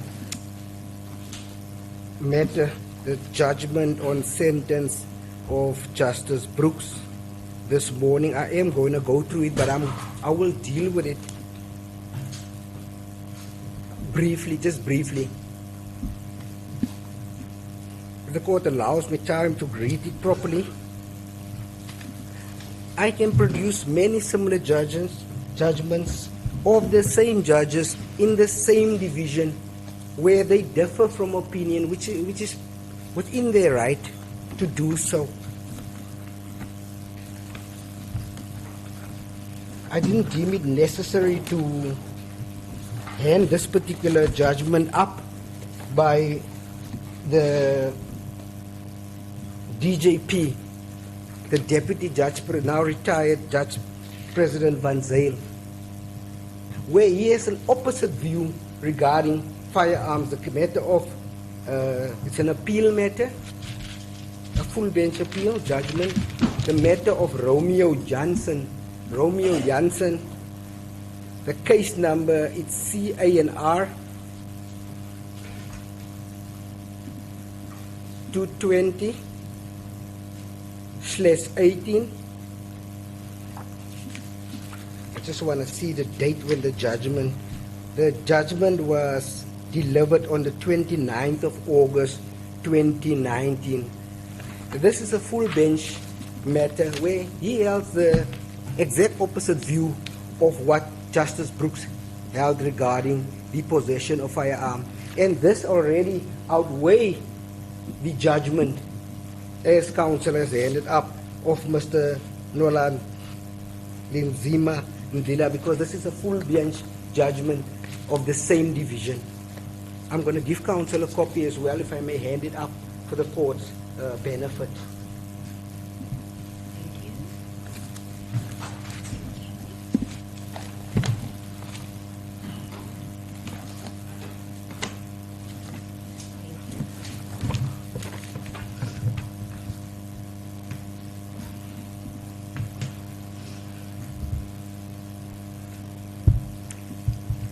Your Worship doesn't even have to be concerned. The fact that that judgment already outweighed this one, which is by a single judge,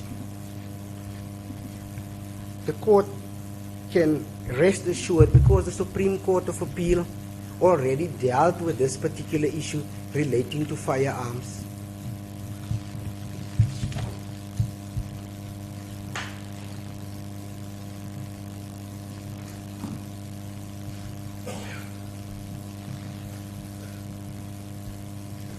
We know that the Supreme Court of Appeal is the highest court, and then the Constitutional Court, the apex court. So the reason why these judgments are relied on by the Supreme Court of Appeal, because of these different judgments from different divisions talking about the same issue, having a total different view. Like I explained earlier, how you can look at the exact same picture and see a different thing.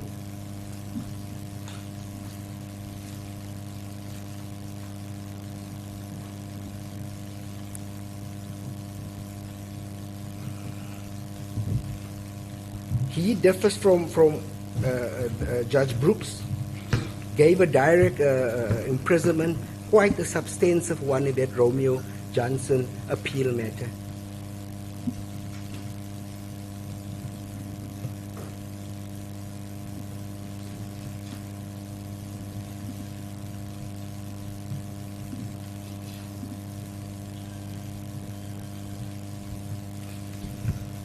Your Worship, I want to be upfront that the state is seeking a custodial sentence, and if we can get the maximum sentence of 15 years, counsel correctly said that we do not rely on the Minimum Sentence Act.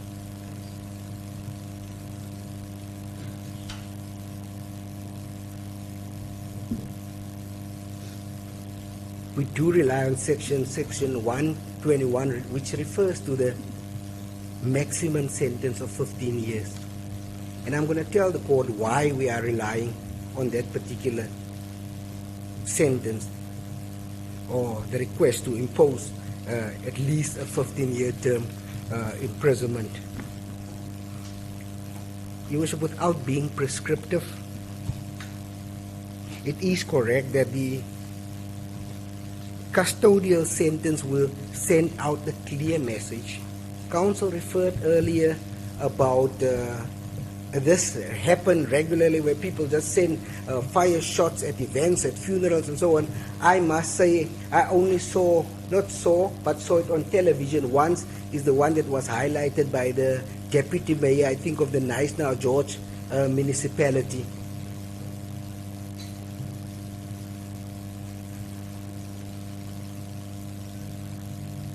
The outcry because of that shows that that should not be tolerated in a civilized society, where people's lives are placed in danger for people who are in a celebratory mood firing shots. And in most cases, these people are unqualified to fire such shots.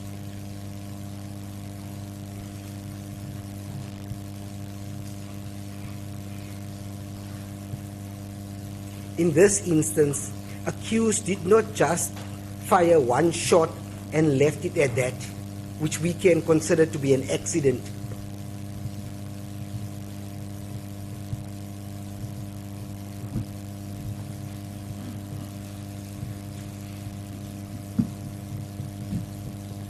He was malice, to say the least.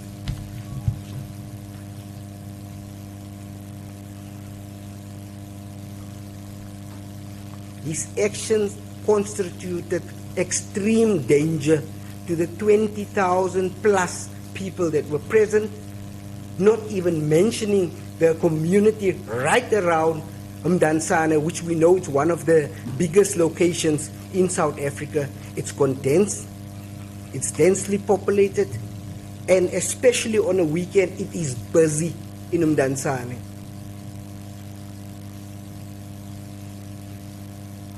It was by the grace of God that nobody got hurt.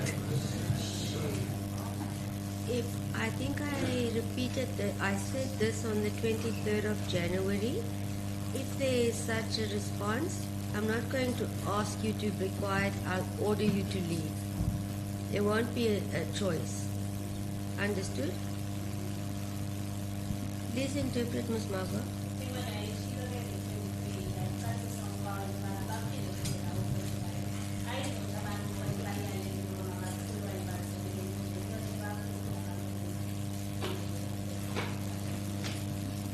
You may watch outside if it's going to cause a delay and no noise.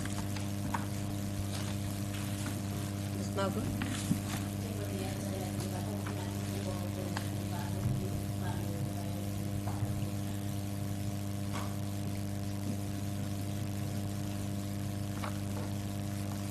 Advocate Caesar, you may proceed. Thank you so much, Your Worship. The accused is a political leader. He's got a huge following.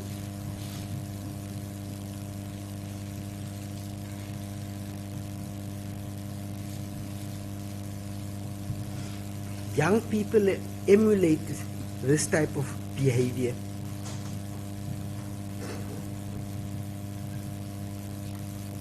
What he doesn't realize is that he already Opened a Pandora's box where he creates the impression that this type of conduct is acceptable.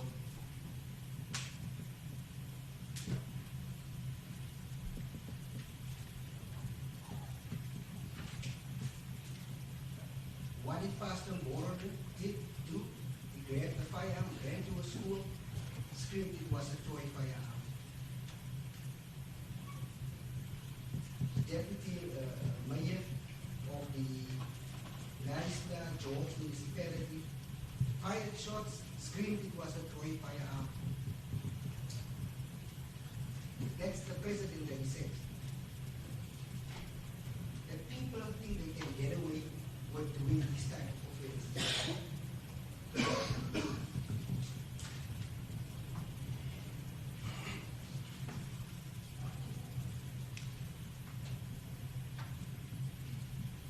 Courts said to the that such barbaric behavior should not be tolerated.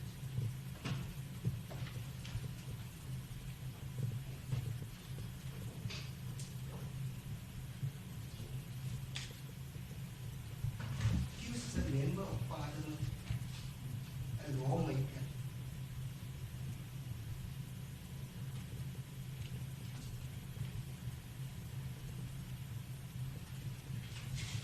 Yet he's the one that broke the law. If it was anybody else, you would have screamed that that person should go to prison. But now the foot or the shoes on the other foot is screaming, give me a custodial sentence.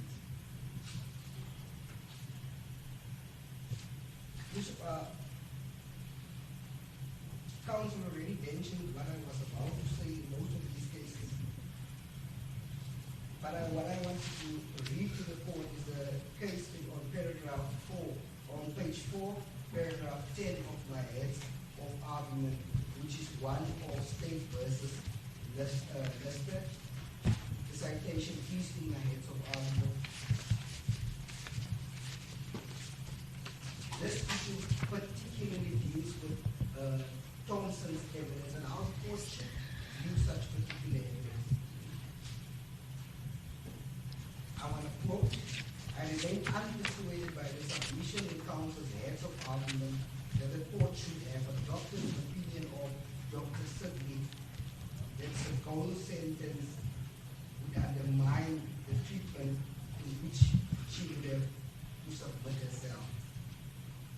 Prison, one knows, is not a continual place, and the conditions may well be less than ideal for psychotherapy. But then a prison is primarily an institution of punishment, not a cure. As a court of law, was it pains to point the approach of a sentencing officer is not the same as that of a psychiatrist, and if I might add, also a probation officer or a social worker. The sentencing officer takes into account all the recognized aims of sentencing, including the recognition. The psychiatrist is concerned with the diagnosis and rehabilitation. The psychiatrist is concerned to focus on the well-being of the accused at the expense of the other aims of sentencing, so the interest of the community as a restored process, and to produce, in all likelihood, a warped sentence.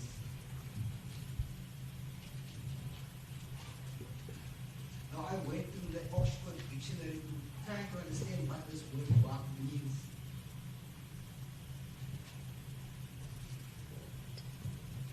It's something twisted. Bent or must have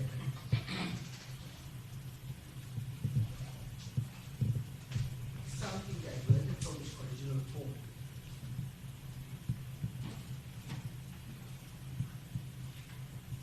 It also refers to a distorted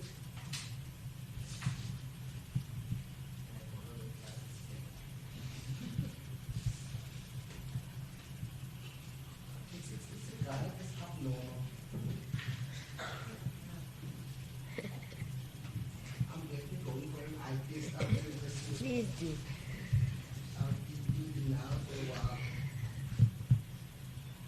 refers to a distorted, abnormal, or perverse mental state, or sense of humor, or twisted moral values.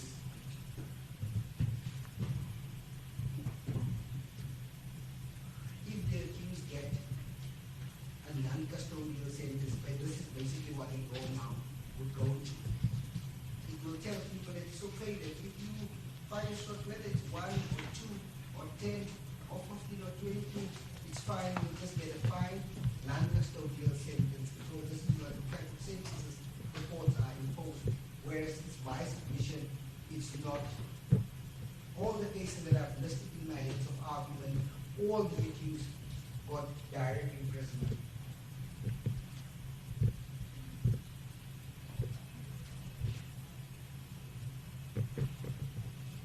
Counsel also stated that I referred to the Minimum Sentence Act. I don't see it was wrong. The fact of the matter is the point that we were trying to make, that the Minimum Sentence Act and the Mahal judgment is at pains to explain that court should impose standardized sentences, whether it's minimum over 15, 15 and up, or maximum 15 and down. The sentences should be more or less the same, depending on the facts of that particular case.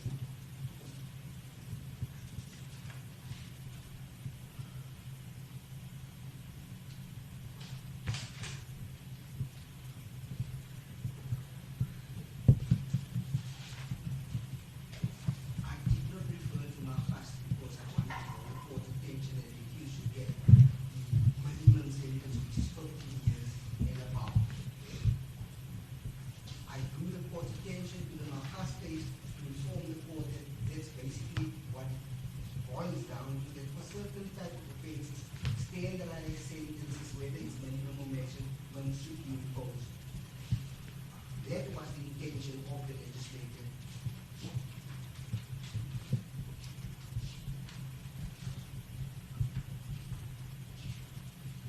State versus Airport.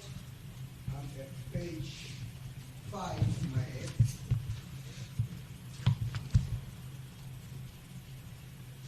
Paragraph 14. I quote, there will undoubtedly still be a gradation of seriousness attending to the unlawful possession of firearms. In this respect, much will turn on the circumstances in which the unlawful possession occurred. There will be cases in which it will be evident that the possession, although unlawful, was relatively noxious, and that the weapon was unlikely to have been kept or used for any nefarious purpose. It refers to a sentence of 15 years imprisonment in such cases is clearly disproportionate and irreconcilable with the constitutionality of the implementation of the prescribed minimum sentence regime. There will often be an evidential burden on an accused person to give an explanation showing that his possession of an unlicensed firearm was relatively benign. That will be all the more so when the weapon concerns prohibited and prohibited weapon. We know these were two firearms that were fired.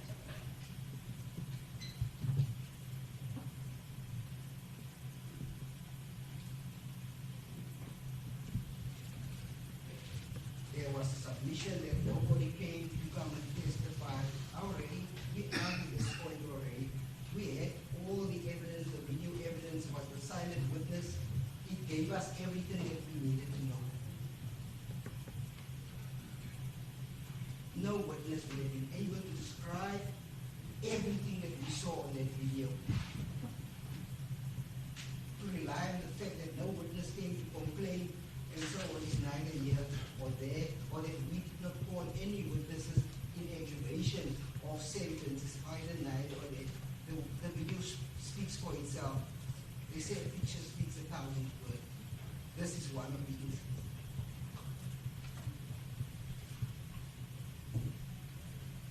I always have an issue when I see words like obnoxious and so on. I like to consult the dictionary to understand what is this person trying to say when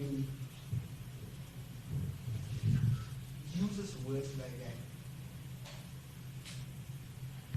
The word in this obnoxious, in this context, is meant not harmful, injuries.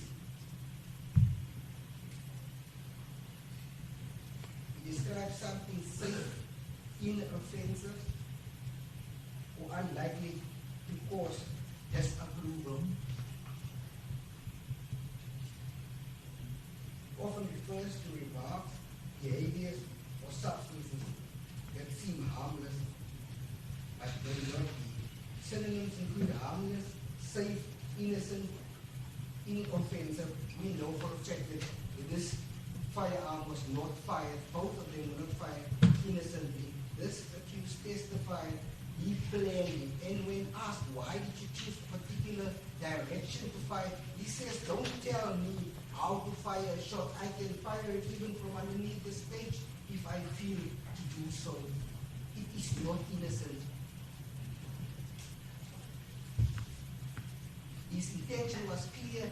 He was going to do whatever he wanted to do, regardless of the circumstances and the situation and the danger it might have posed to the people around him. It was on the video, it was clear people were running. He disputed it until the last minute, but the evidence was there, we've seen it. There were 7 people in the direction, 20,000 right around where he was standing. For him to rely on the police that did not charge him and all that, that's an issue that needs to be dealt with by the police themselves in their internal investigations.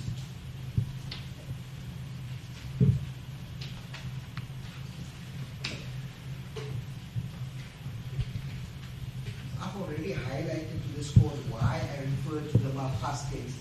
And just to be clear that it is against this background that sentencing for firearm-related offences in terms of the minimum sentence regime must also be viewed. The question arises as to whether a standardized and consistent result, as was envisaged by the Malchasme, has indeed been achieved in respect of sentencing for the possession of semi-automatic firearms. We know that this one was an assault rifle, despite it being semi-automatic.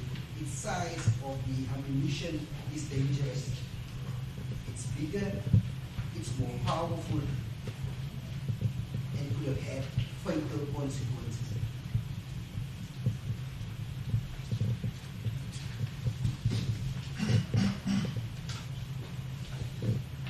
So the Supreme Court of Appeals referred to the tendency of the courts to use, even only as a starting point, historical sentencing patterns as a provisional standard for comparison when deciding whether a prescribed sentence should be regarded as unjust. Again, like I said earlier, it's neither whether it's a minimum sentence that's applicable or maximum sentence, a standardized approach to sentences for certain offenses.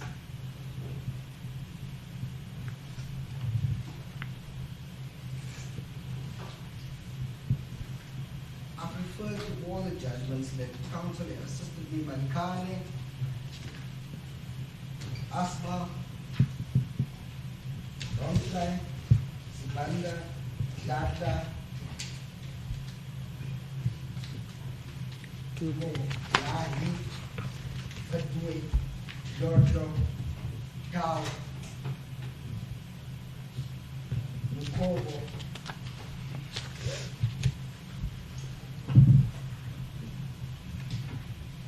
the judgments that is closer, in my view, to more or less the same similar circumstances, not the firing. I don't want to be misunderstood when counsel reply. It's not the firing of the shots for celebratory purposes and so on. I don't want to be misunderstood. But what I understand, what I want to point out, these people did not have the firearm for long periods of time.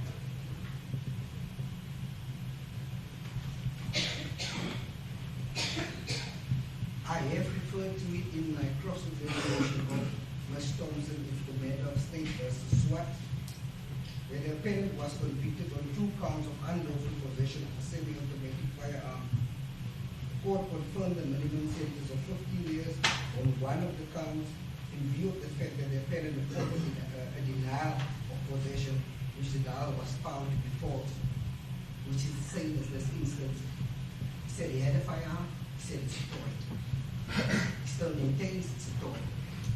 Regardless of the evidence, already overwhelming evidence proving otherwise, that this was indeed a real firearm owned by the owner, which we gave the firearm back to, which was ballistically legal. Back to after he was found not guilty and discharged.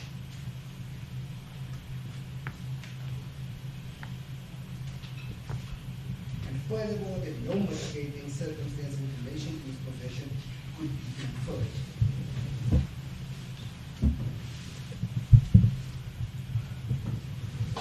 The court held in Ms. Swart's case that there was nothing to place in unlawful possession of the firearm in a less heinous light than that which motivated the lawmaker to lay down a minimum sentence of 15 years.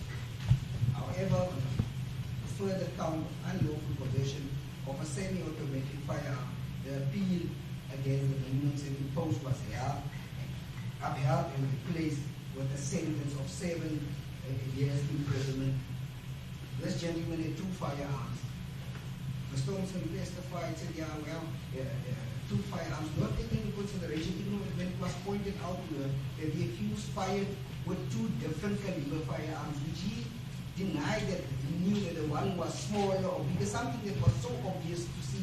I don't know firearms well, but you know one is a rifle, the big one, and one is small, it's a handgun.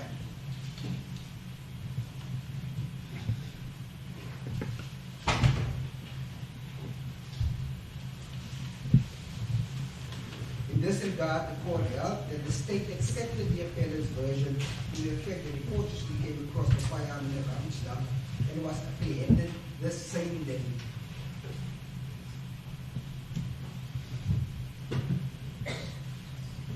Mr. Thompson was saying that here we didn't know how long did he have it, and well, the fact of the matter is a day has got 24 hours in it, and he was apprehended the same day.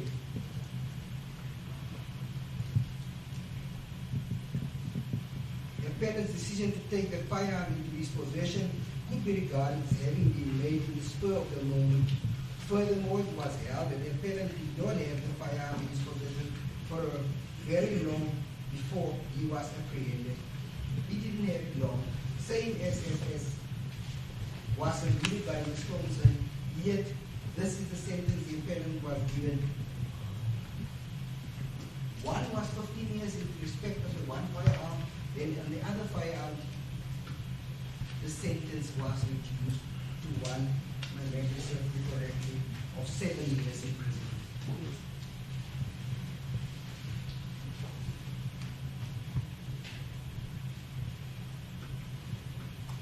The court held that in the circumstances of the crime was such as to make a sentence of 15 years imprisonment as proportion. That was the one that he did not have for a long time. The other one, we didn't know how long he had the firearm in his possession. What I want to point out in this particular matter is not said whether he fired shots with this particular firearm or not, or whether he used it in the commission of further offenses. My memory serves me correctly, counsel, I thought he did point out that matter. It's just I can't remember what exactly was said regarding that particular point. But the fact of the matter is that he did not have the firearm for a long time. So the state versus the court of law dealing with a fully automatic firearm. When J expressed reservations about the suggestion in some judgment that the possession of a unlicensed firearm should be treated as serious only if the weapon had been used for the commission of the offense. The point that I just raised just before this,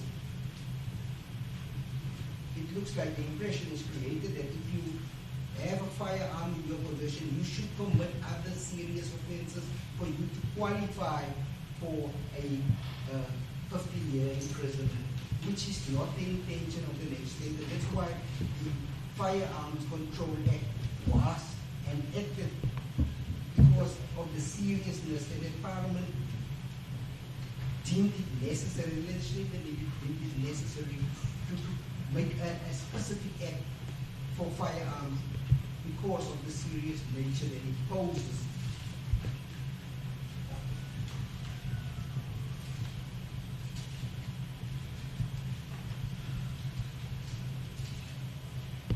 The legislator did that in order to single it out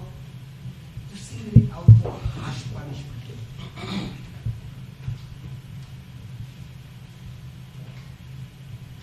You are already guided by the cases in the Supreme Court. You don't need to really consider all the other cases, whereas there's already authority from the Supreme Court of Appeal saying that harsh punishment should be imposed.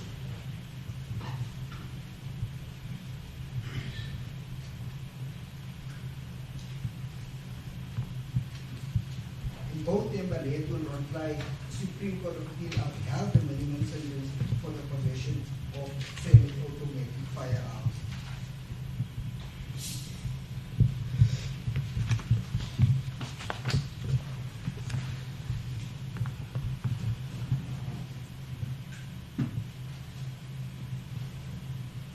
So in cases where an accused is convicted of a stand-alone offense of unlawful possession of a semi-automatic, the courts are taking an increasingly unsympathetic stance towards offenders, and terms of imprisonment with a range of 7 to 10 years imprisonment are commonly imposed.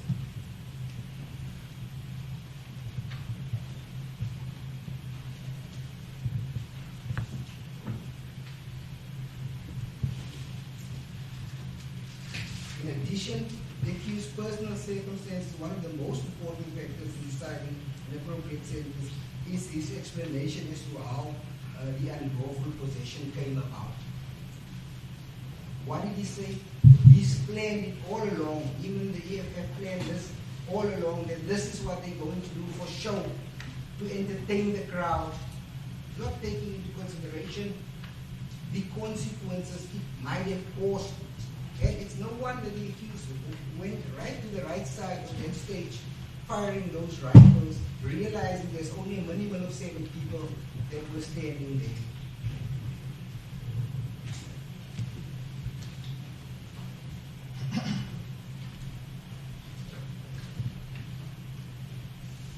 It seems that the judicial sentiment increasingly does not support the view that possession of an unlicensed firearm should be treated as serious only if the weapon has been used in the commission of the offense. And in this case, we know for a fact that he did not, he used it. He was found guilty of all the other alternative counts, or the other counts, because he has used them. He was charged for that, and he was convicted of those offenses. I've already alluded to the fact that there were so many people there, and the danger that the accused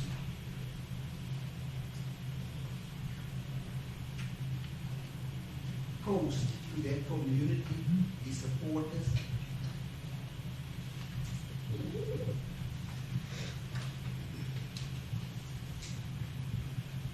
Therefore, the state prays for the maximum sentence of 15 years imprisonment in light of these aggravating circumstances and factors that are already pointed out to the court, without being prescriptive, the court. And in respect of the possession, unlawful possession of firearm, the accused should have actually been charged being in possession of at least 22 of those live ammunition, because if the logic dictates if one of those were linked to that firearm, it should have been 7. Logic dictates that the other 6 that went out before them was also live ammunition.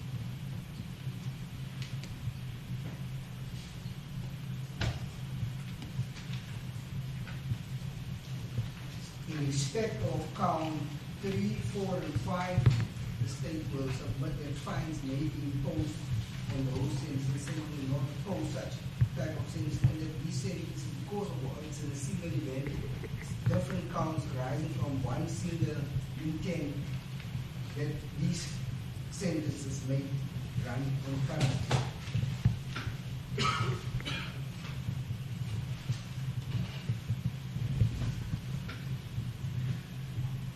I know counsel said this already when he read my ex paragraph 47 on page 30, as I was concluding, that the accused have treated this proceeding with such contempt. He took the citizens of South Africa for fools, when he tried to convince everybody that he fired the toy gun. Everybody can see that it's not a toy gun.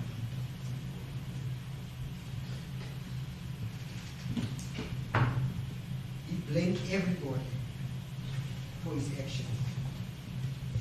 He confused the law with politics. He practiced all intimidating tactics by hiding behind crowds. Dragged us to be participants in this show. It's time for this court to tell you that this show is over.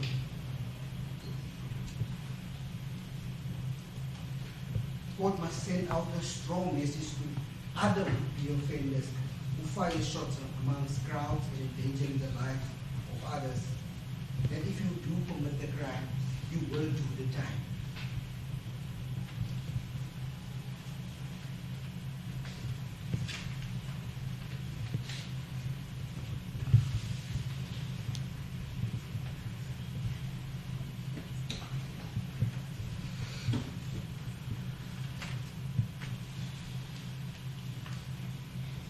Counsel refers to the supplementary as a repetition.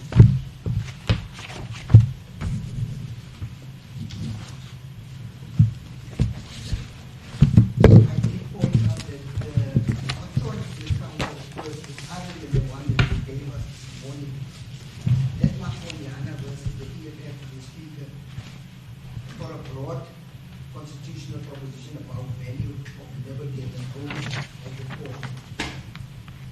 I submit that these authorities are entirely inapplicable to the present sentencing inquiry. It's not applicable if used for the death penalty. We are not seeking the death penalty.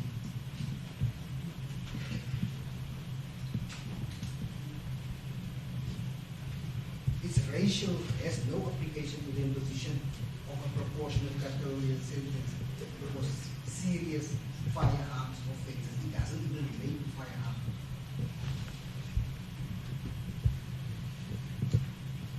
It concerns a constitutional crisis involving Parliament, observations about the rule of the court as a stabilizing force support the state's position. Courts must uphold the rule of law and the principle of equal treatment. Mr. Swartz was sent to prison. Another gentleman I referred to also was sent to prison.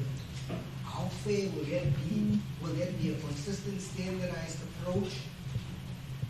If a non-custodial sentence, what must Mr. Swartz think when he hears or sees that he accused because of his standing in society, the fact that he's famous, that he did not get a custodial sentence like the ordinary man on the street? It's my submission that will be really a discrimination against the poor in favor of those powerful.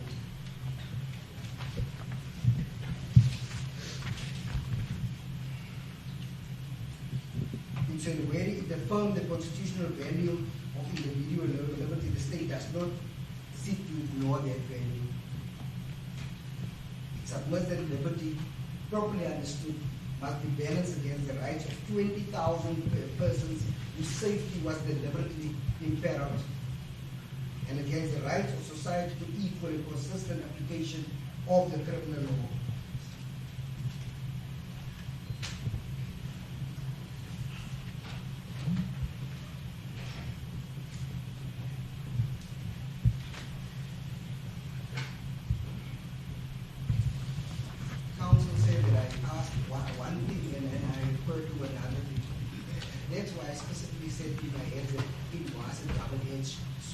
And the court must understand it that way, that 7 years is for an ordinary man. Above 7 years and up, it's because of his position and the precedent that he created by doing such.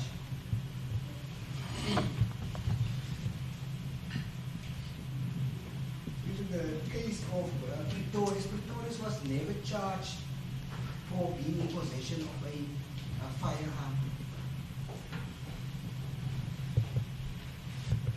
He was charged for discharging a firearm in a restaurant of 200 people.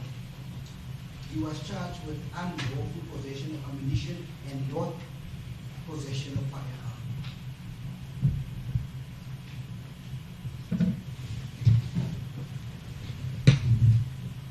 For the defense to rely on that issue for the firearm-related offense, it's displaced. Because that issue, he was imposed that type of sentence for that discharge in the restaurant. If you multiply, I don't know how my accounts are. That was 100 times more. In this case, Pretorius fired, shot accidentally, and he was imposed a suspended sentence.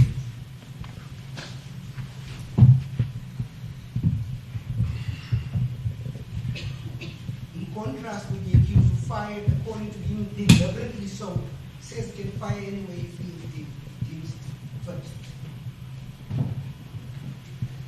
Yet this man was apologetic because he knew he was not supposed to do that. In this case, the accused says, I can do this, and please don't tell me how to do that.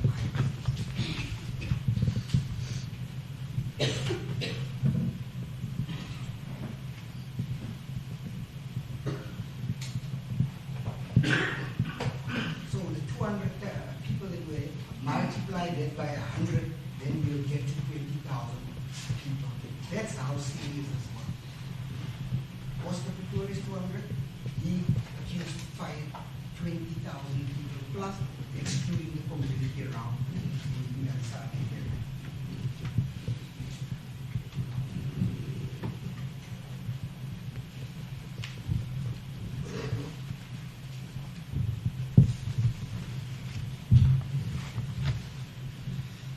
So the aggravating factors, just to conclude,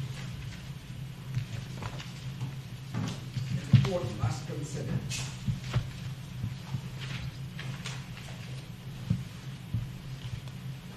the degree of premeditation,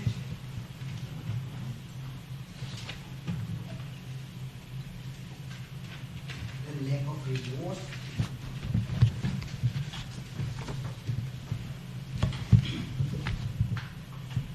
the inadequacy of Ms. Thompson's evidence. She spent 5 hours assessing the accused, and I'm not talking about 5 consecutive hours that you can at least get an idea who the person is she's dealing with.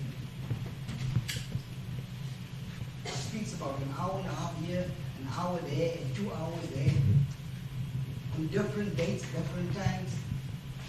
She was just basically there to do her job, just to compile a report for the purposes of these proceedings, but did not compile it to assist this court to come to the correct decision. She was biased in her assessment. Basically, she was employed by the accused to come and bring that report because she was paid for it.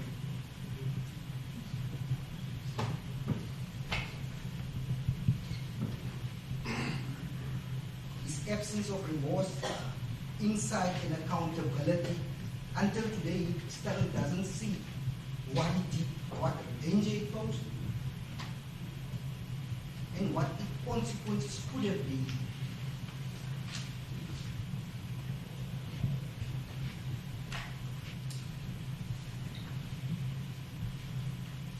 His position as a public leader and a role model to the young and to society. The fact that he's a lawmaker, breaking the law. The fact that 2 firearms were used and live munitions were fired, not once, like in Oscar Pretorius, not twice, but multiple times. The degree of premeditation involved and his deliberate conduct puts him in the category of 7 to 15 years.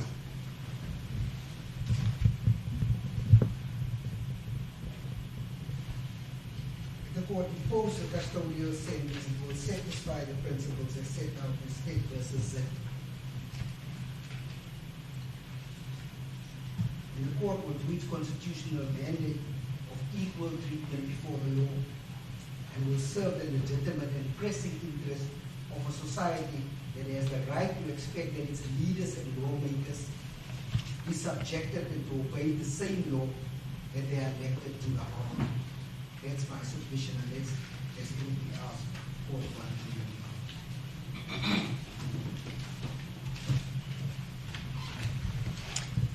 Thank you, Advocate Caesar.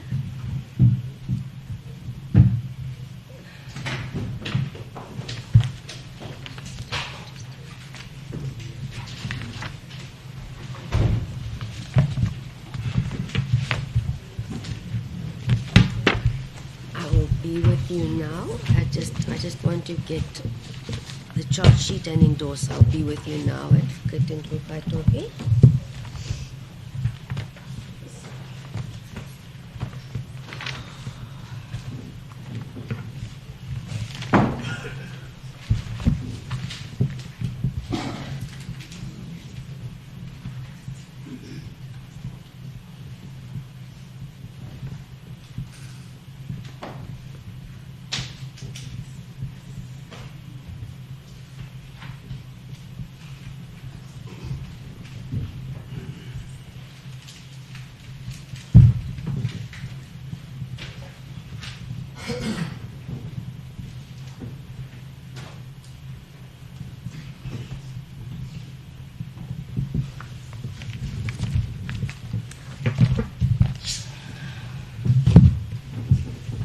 Thank you.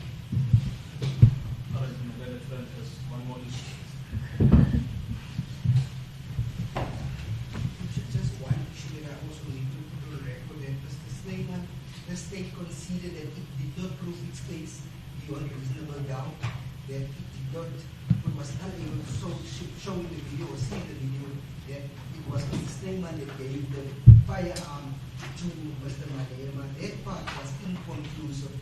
And that's why the reason why Mr. Freeman was appointed.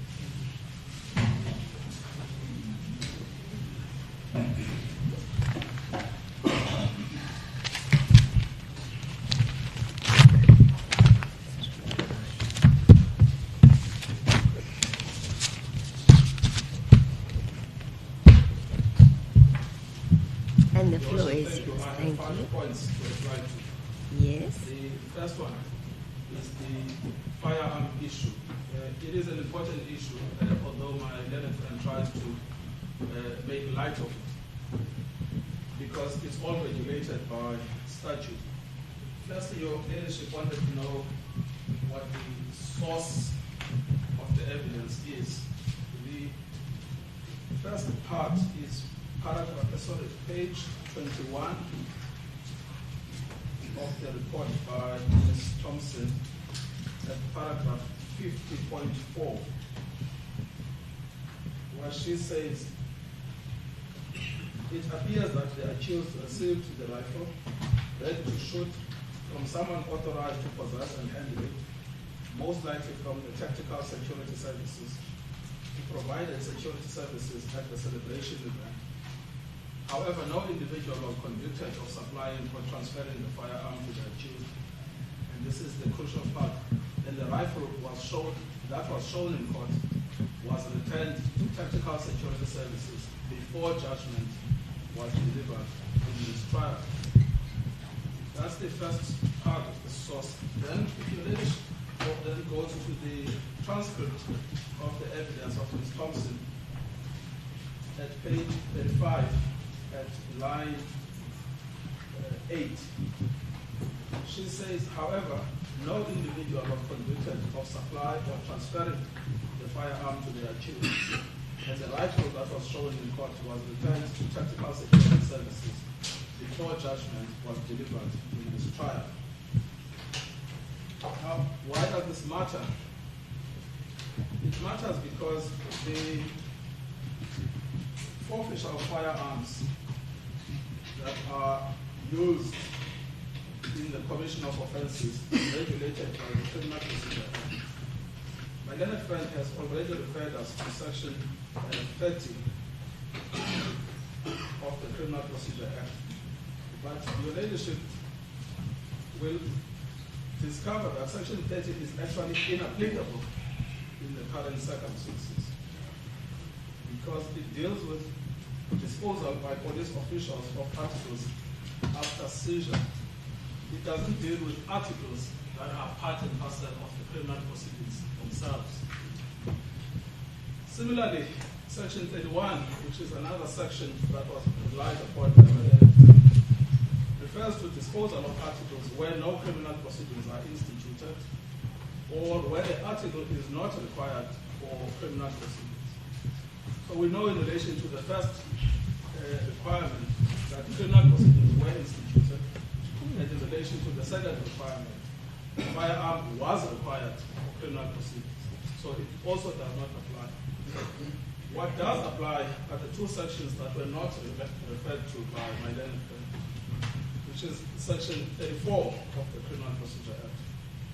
That section is headed Disposal of Articles After Commencement of Criminal Proceedings, which is where we are. The criminal proceedings have commenced. The article is a piece of the evidence that could be used to prove the offense.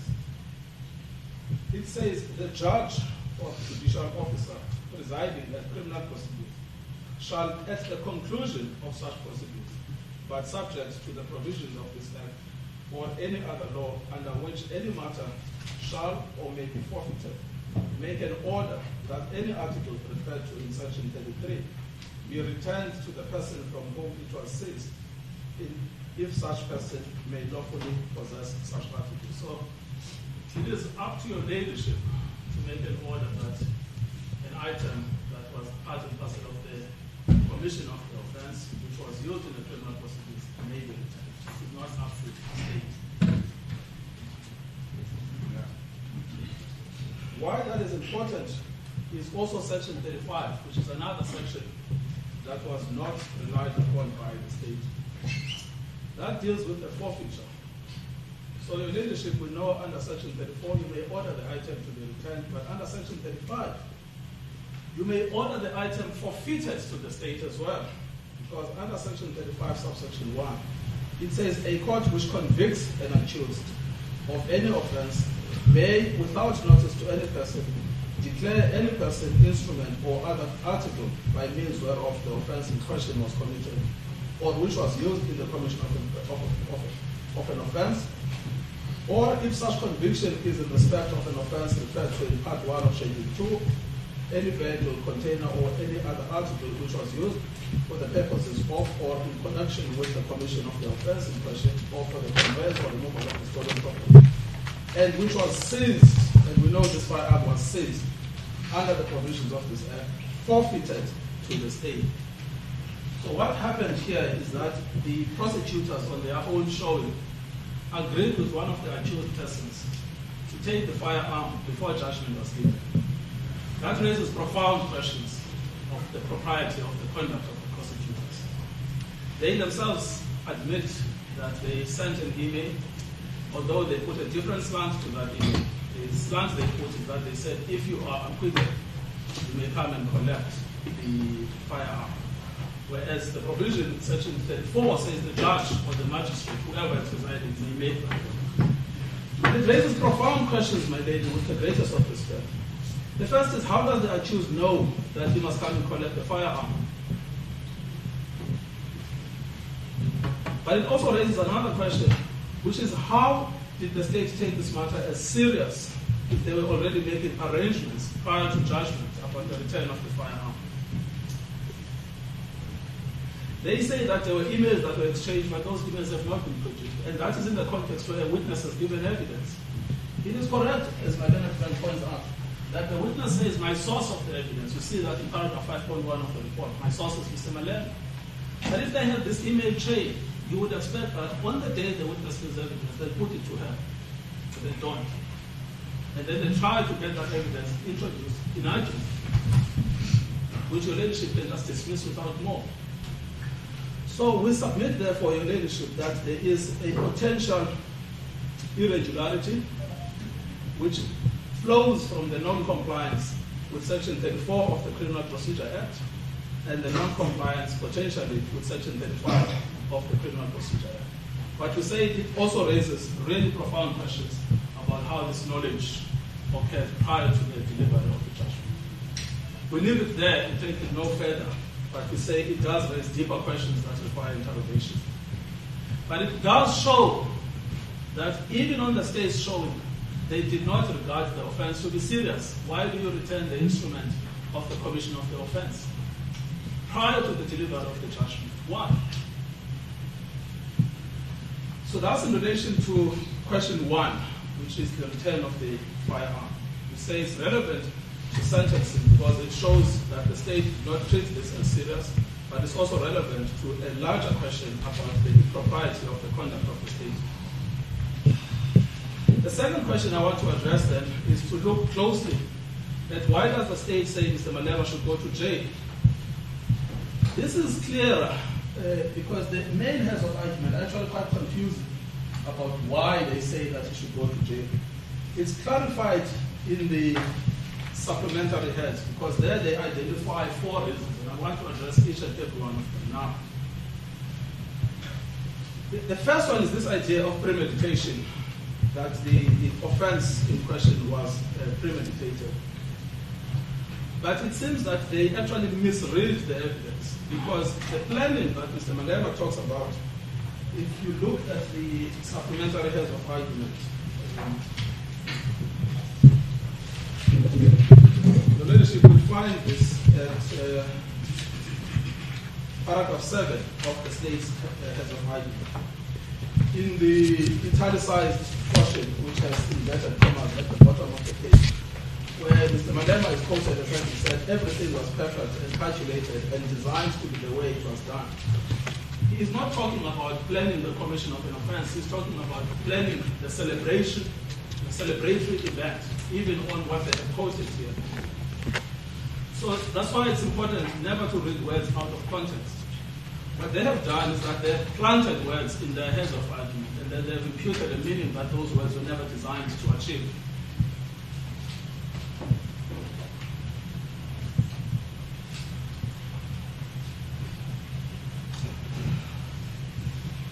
And we say, in addition to the distortion of what the actual evidence was, the evidence was not planning the offense, the evidence was about planning the event. That actually cases of planning and premeditation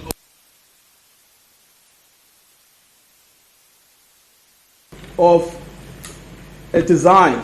How are we going to rob a shop? How are we going to rob a bank? What they don't show is the spontaneity of a firearm being given to a person, one shot, which is on the evidence, and your ladyship, you'll see from our heads of argument. But the second conviction is about one bullet. It's one bullet, not the 22 bullets, one bullet. So ordinary cases of premeditation do not have that element, because what you find is that a group of criminals sit and they plot how to execute an offense. This is not where someone gets a firearm, they shoot, they retain the firearm, and that's the end of the story. So it's even inconsistent with a classic instance of premeditation. And bearing in mind, my lady, that the state says, if you look closely at what they say in paragraph 7, the most significant aggravating feature. In other words, they hinge their case on the premeditation. But if the basis of the premeditation is a misconstrual of the evidence, your ladyship can discard that without more. So that's item 2. So we say your ladyship can safely discard that because they've misconstrued the facts. And in any event, they overlook the fact that we're talking about one bullet. The second reason why they say Mr. Malema should go to prison is because they say it was 2 firearms. But we don't understand. They say 2 firearms, 22 live rounds, and 20,000 people within a community. We don't understand why they say that. If your ladyship goes to our heads of argument, we start off by summarizing what the actual findings were, not what the state wishes the findings were, but what the court said the findings were. And the important ones is 1.2, unlawful possession of ammunition in contravention with Section 90 of the Firearms Control Act, to wit. Now those words, to wit, usually mean in that.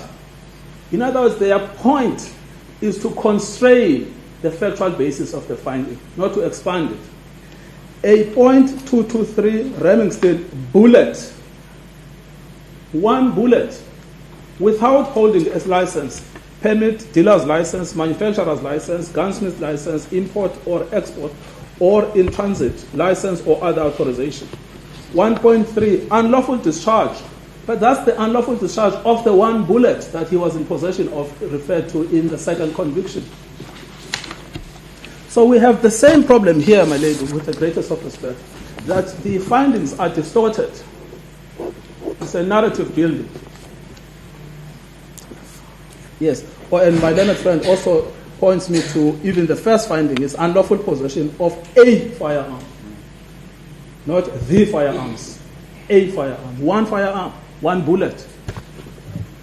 So we've got a problem here that when you look at the second reason why they say Mr. Malema should go to prison, there is a disjuncture between what the state says and what the court found. And you can't do this. You can't send somebody to prison for reasons that the judge did not find him guilty of. So this is the problem now with item 2. 2 firearms, 22 live rounds before 20,000 people. So in other words, the correct postulation is one bullet in a stadium of 20,000 people. One. That's the correct postulation. And then ask yourself, in those circumstances, should I send this man to prison? And it's so absurd that they say, don't only send him to prison, send him to prison for 15 years. So it's like a game that they're playing. It's a game to inflame the passions of the public. Then the next reason why they say Mr. Malema should go to jail is, if you look at their supplementary heads, because he's a public leader and a role model. Now here, my lady, I sympathize with the state that we say, well, people that are holding positions of society should take responsibility and they should be good examples. But it's precisely the same reason that Ms. Thompson says you should look at Mr. Malema differently. And your ladyship, I want to remind your ladyship, when we were here during the evidence of Ms. Thompson, when your ladyship commented, and they say, what's so special about him? The state says he's special. When we now say today, treat him through the prism of Section 9, everyone is equal before the law. So in other words, my lady, what we have is that for the state that chops and changes its case depending on what it wants to achieve at a particular point in time. Today, they are trying to expand the realm of penal activity as expansive as possible. And then they say, okay, look at the fact that he's a parliamentarian. But when the witness was here, they said, no, his parliamentary position is irrelevant. He must be treated like everybody else.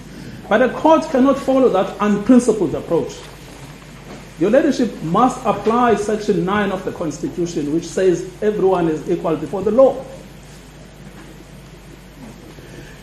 We obviously take into account that Mr. Malema must bear responsibility as a leader in society. We don't run away from that.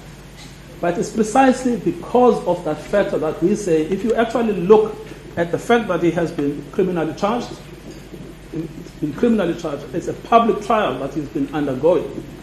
The fact that since the day of the charge, there is not even an allegation that he has ever attempted anything to do with the possession of a firearm. The fact that even before he was charged with these offenses, there is not an inkling that Mr. Malema had a propensity to possess firearms or to discharge them openly and publicly, recklessly, as the state tries to argue today. And the fact that the public trial itself has a shaming effect on the public representative. It has a shaming effect on the public representative because already people are saying, oh, well, why should he not lose his seat in Parliament? Why should he not lose his seat in the JSC?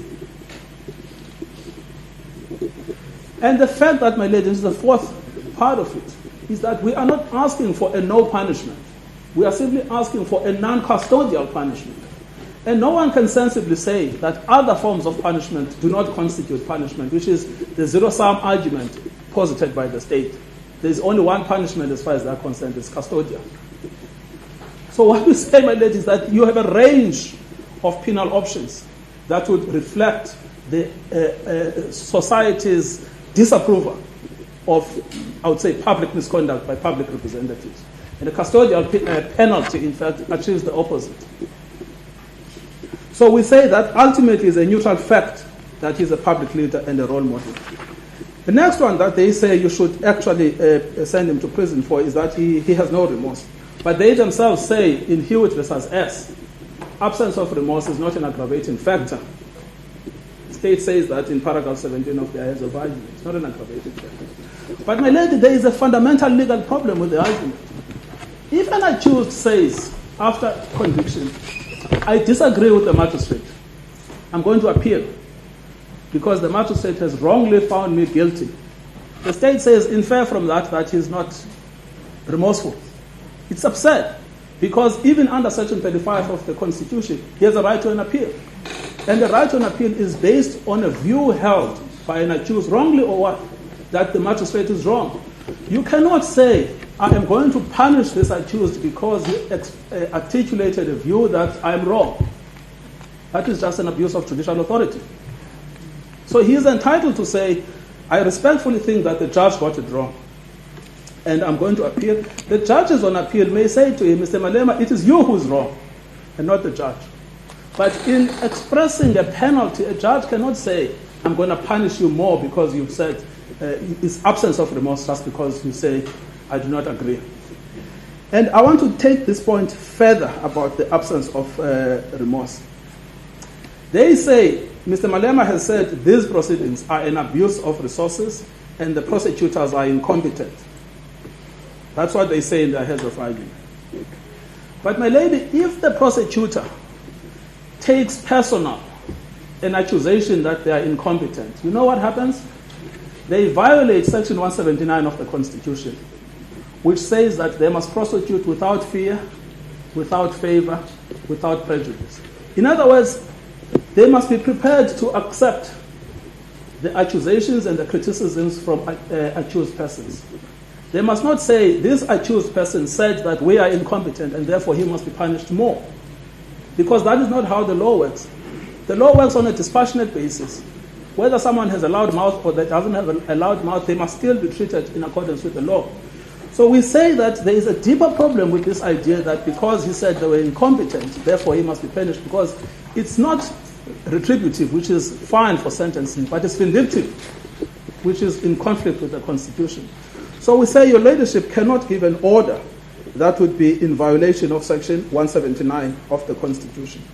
Then they say, this is now paragraph 18, where in B they said, it described the proceedings as an abuse of the NPA resources and an incompetent prosecutor, and that AfriForum was to be blamed. Again, we all know the history of this case, my lady. We don't have to repeat it. It is AfriForum that has been behind the prosecution of Mr. Malema.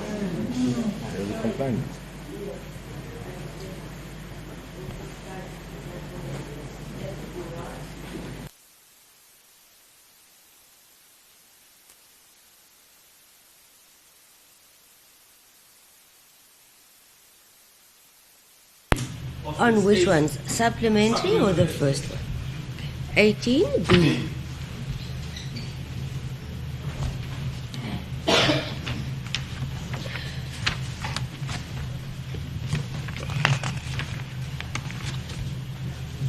So there they say, Mr. Malema complains of a political vendetta by AfriForum. That's the point I'm addressing. The leadership doesn't want me to refer to AfriForum, that's fine. No. Sorry, Advocate Nkukaitobi. I'm just quickly reading what you are referring me to before saying that I don't want you to say it. Let me just read the paragraph quickly.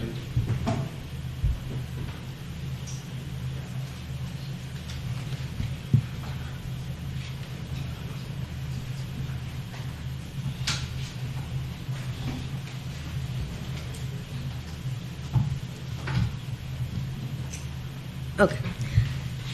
Advocate Nkukaitobi, I've got that. I hear you. This is what the narrative of your client's evidence was during his evidence in chief and cross-examination, which the state is quoting here, according to my understanding. But you may proceed. I'm noting what you are saying. It is the state that says that Mr. Malema lacks remorse because he has blamed AfriForum. I'm simply explaining.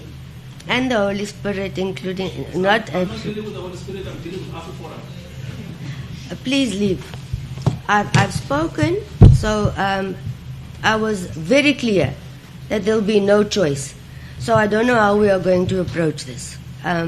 It's distracting to counsel for the accused. It's distracting to the state and to the court.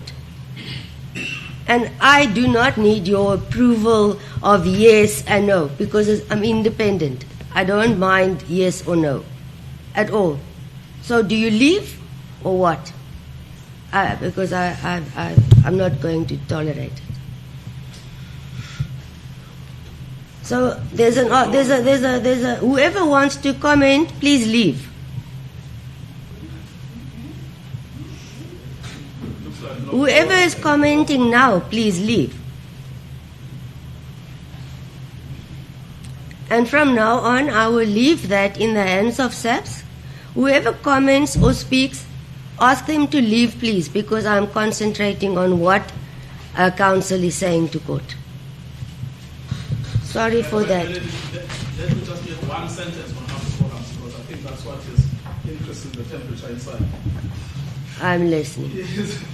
My lady, Mr. Malema is entitled to regard AfriForum as a political adversary and to criticize it for an unfair prosecution because he believes that they are behind his prosecution. What you cannot do, you cannot take that political statement by Mr. Malema and take it to account in sentence. I hear you fully, yeah? Thank you, ma'am. Then, they are also complaining that he has complained of racism. Why is the state complaining that Mr. Malema is complaining of racism when he's a victim of racism? It makes no sense to me at all. Okay, I'm not going to respond, but I'm listening, yes? No, I'm not asking your leadership to respond. It's a rhetorical question. Is why would the NPA complain that Mr. Malema is saying this prosecution is part of a racist campaign against? Why would they have an issue with that? And why would your leadership be required to put that in your judgment, in sentencing? Now, the last one is the Holy Spirit. Nothing is to be said about that. Then C is showing no insight to the danger of 20,000 people. But if you look at closely, it is precisely the same point as Roman figure 2. Nothing is added by putting it here. Then D, he has sought throughout to conflate the rule of law with political persecution, undermining public confidence in the administration of justice. Now, it's unclear what are the facts on which they rely here. Why do they accuse him of undermining public confidence in the administration of justice? What did he actually do? Because, my lady, people that undermine confidence in the administration of justice, you know what they do? They don't come to court at all. They shout at the courts from outside, and then they are ultimately found guilty of contempt of court for not showing up. Mr. Malema has been exemplary throughout the trial. He has been truly exemplary. If he's told come on the 9th to the 20th, he's here on the 9th to the 20th. Come at 8:30, he's here at 8:30. He has never once missed a beat. When he had to give evidence, obviously his personality came through, as you heard from the witness, who said he does have a combative style of speaking. But having a combative style of speaking should not be conflated with disrespect of the judicial process. So we would submit to your leadership that you cannot take this factor into account. There's just no evidence that Mr. Malema ever acted in a manner that shows disrespect to the proper administration of justice. This is particularly so when the prosecutors are not confident enough to pinpoint the specific evidence on which they rely for saying he has undermined the administration of justice. And then, my lady, here's the point I was making earlier, paragraph 19. Critically, the probation officer, Ms. Thompson, herself acknowledged that the accused continues to assert his innocence. So, this is the point, my lady. After conviction, the accused says, I'm innocent. Now the state says, take that into account against the accused. He will say he's innocent until the constitutional court says you are guilty, at which point he will then accept that perhaps I'm the only one who believes I'm innocent and everyone must think I'm guilty. But the mere fact that at this stage he is asserting his innocence is not a factor that counts against him. But if you did that, you then violate Section 35 of the Constitution that gives you the right to appeal.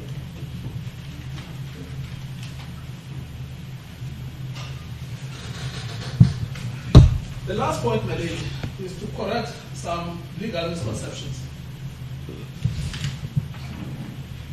Your leadership has been given this case, Janssen versus the state, by Fansei DJP. My lady, this case is unhelpful to you. This case is about someone with previous convictions. It is a case where minimum sentencing legislation applies. And it is a case, if you look at paragraph 2 of the judgment, where it says the appellant produced the firearm, Robbenheimer ran away and he heard the sounds of gunshots. The appellant was known to him as being a member of a gang called the Fat Cats. It's a case of gangsters. It's not a case of a politician in a temporary lapse shoots a firearm to the sky. This is a case of proper gangsters. There is absolutely no basis why the prosecutor says you should read this judgment. It will help you, because it will not help you. Then, my lady, you have a collection of cases. And again, this is another misconception. We've cited, and I will ask your leadership when you retire to have regard to these judgments. In paragraph 31 of our heads of argument, we've done precisely what the state says we didn't do. which is to separate cases of possession from cases of discharge, and to look at the patterns of sentencing for possession versus the patterns of sentencing for discharge. What we find at paragraph 31, and this is all set out very usefully in the judgment of Cluster J, S versus Matikane, where he refers to, I think at that point, all sentences that he was aware of on possession. So, you see, S versus Malema, the sentence that it was an automatic firearm, not semi-automatic, automatic. The sentence was, there was a direct imprisonment. On appeal, it was altered to 2,000 hours of periodic imprisonment. S versus Zondi, where there was a conviction and a direct imprisonment, but converted to a fine of 2,000 rands or 18 months imprisonment. And then the last one that would be relevant for our purposes is S versus Limo, which is the last of those cases. Initially 18 months, and then ultimately converted to 6 months, fully suspended. Those are possession cases, possession. And then we then deal with discharge cases, which we start dealing with at paragraph 35. S versus Fayun, S versus Pistorius, Munsami and Anaga, and the Bada versus S, paragraph 41. Yes, 4 judgments. What the pattern appears to be, my lady, is that almost invariably, in discharge cases where there's no harm, no direct imprisonment is ever ordered. Pure discharge. No direct imprisonment is ever ordered. All of the cases we found. Discharge the firearm in the sky. I mean, Victoria's case was actually a paradigmatic one because it's actually in an enclosed room. It's like here in the court. The place is full of people, and then Oscar shoots the firearm. It's not his firearm, someone else shoots it to the roof. And then they say 3 years fully suspended. Don't go to prison. So the pattern on discharges where no harm is an issue is non-custodial as a default position. For possession, the pattern is mixed. I accept what my learned friend says, that there are cases we will find of 7 years. But virtually every case we've looked at that they have cited always involves, that this one we've looked at, gangsters or some sort of other offense that is the possession is part and parcel thereof. Not one case involves an instance, which is what we describe as a fleeting possession. Somebody comes in, take this firearm, shoot it inside the car, bring it back to me. Never found a case like that. So it is not correct for my learned friends to ultimately come to the conclusion that the pattern of sentencing in possession cases reflects custodial sentences of between 7 and 15 years. That's just not part and parcel of the law. So, my lady, what you have, you really have a wide canvas. A wide canvas that starts from fully suspended,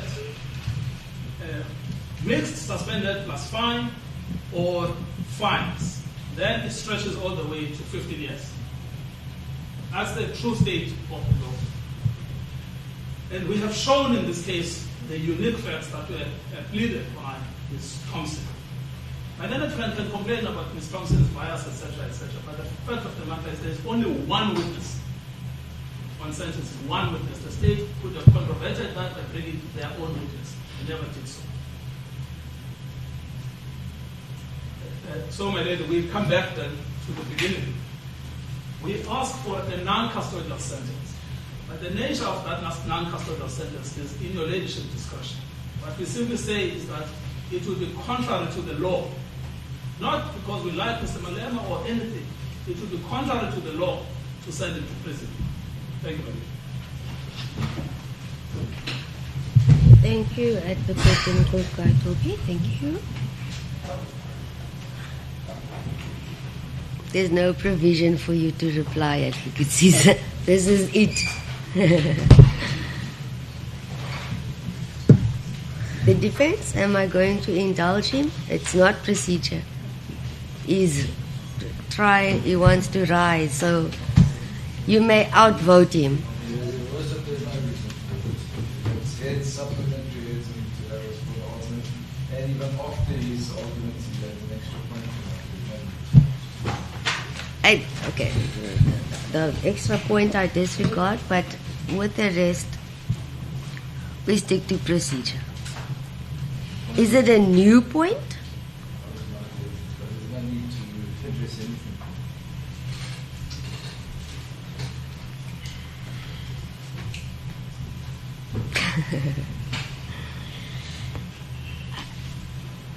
What you want is not raise the point, but on what is the basis of you wanting to do so, that I can listen to, and then I can tell you yes or no.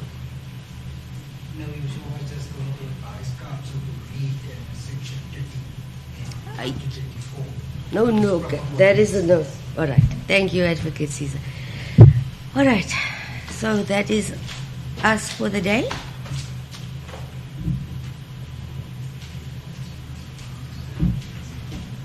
But then, since no one is speaking to your leadership when you're asking if that is it.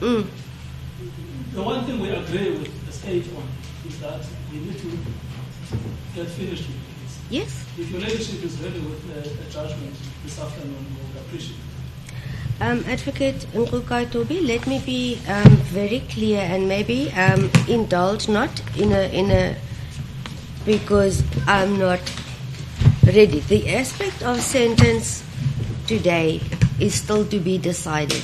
Let me explain so that everyone, and I'm sure I do not have to explain. You are all senior officials and very much aware of what I'm about to say. What you read on paper materializes when it's said loud in court. The impact, the tone is not reflected on paper. It's heard and experienced when you are in court. So the actual sentence, yes, must be determined. Having done the groundwork and the summaries, that has all been done. But to say proceed when I've just heard a whole lot of additional information, I have to structure and... I have absolutely no problem. Your leadership is adjourning us to a date to be advised. No, we've got 2 days and I intend to do our utmost to reach our end goal. I just don't want to say and commit after I've explained why, and you all know when you read and when someone says, it's a totally different impact when you hear and when you read in your office. It's then you go back, as you say, you retire, not yet though, and you combine the two. So that is what I intend doing this afternoon. So we can, sorry, I see I'm keeping you on your feet, but you are free to take a seat. I can go to the extent of, just so that we don't waste time at 9 a.m., to place the counts and the penalty clauses and the minimum, the formalities on record, because that's not something I have to prepare. It's a fact before all of us, but I need to place it on record. I can do that. Or we can say 9 a.m., but I'm not going to go beyond that. So, Lady, we are just in your hands. I think it's inconvenient for everyone for me to come back. I will ask you, and maybe you can, Advocate Otis, Caesar, your client. I'm thinking of all the media stations and subs to return for me to read out a formality which is known to all, or come back at 9 a.m. But I intend, as I say, not to go beyond and for us to reach our goal as planned. At 9 a.m. tomorrow. Then your word is my command. Agree, Advocate Caesar? All defense? All right.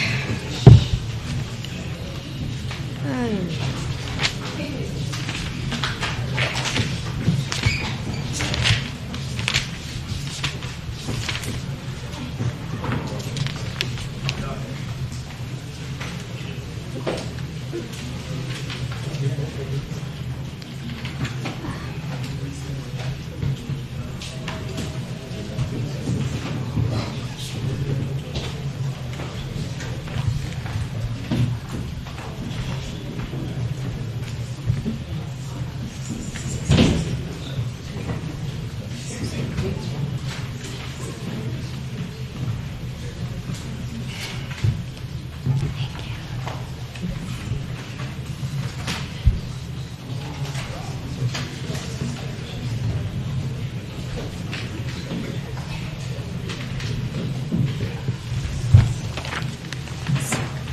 you. Just want to endorse them.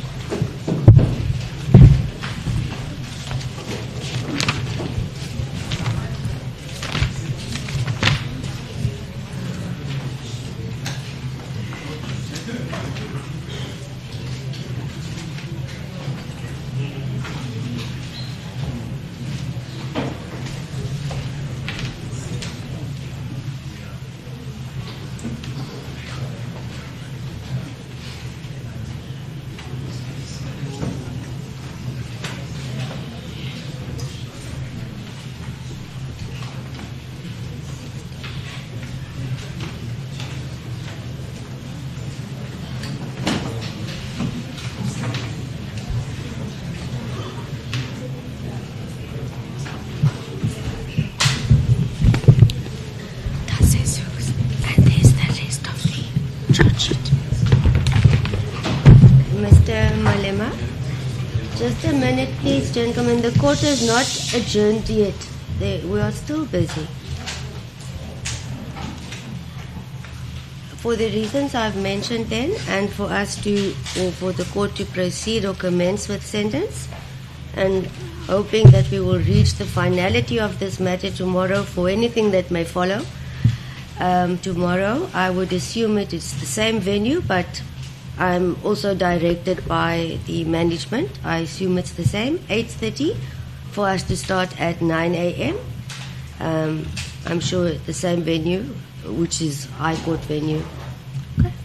Thank you. Court will adjourn.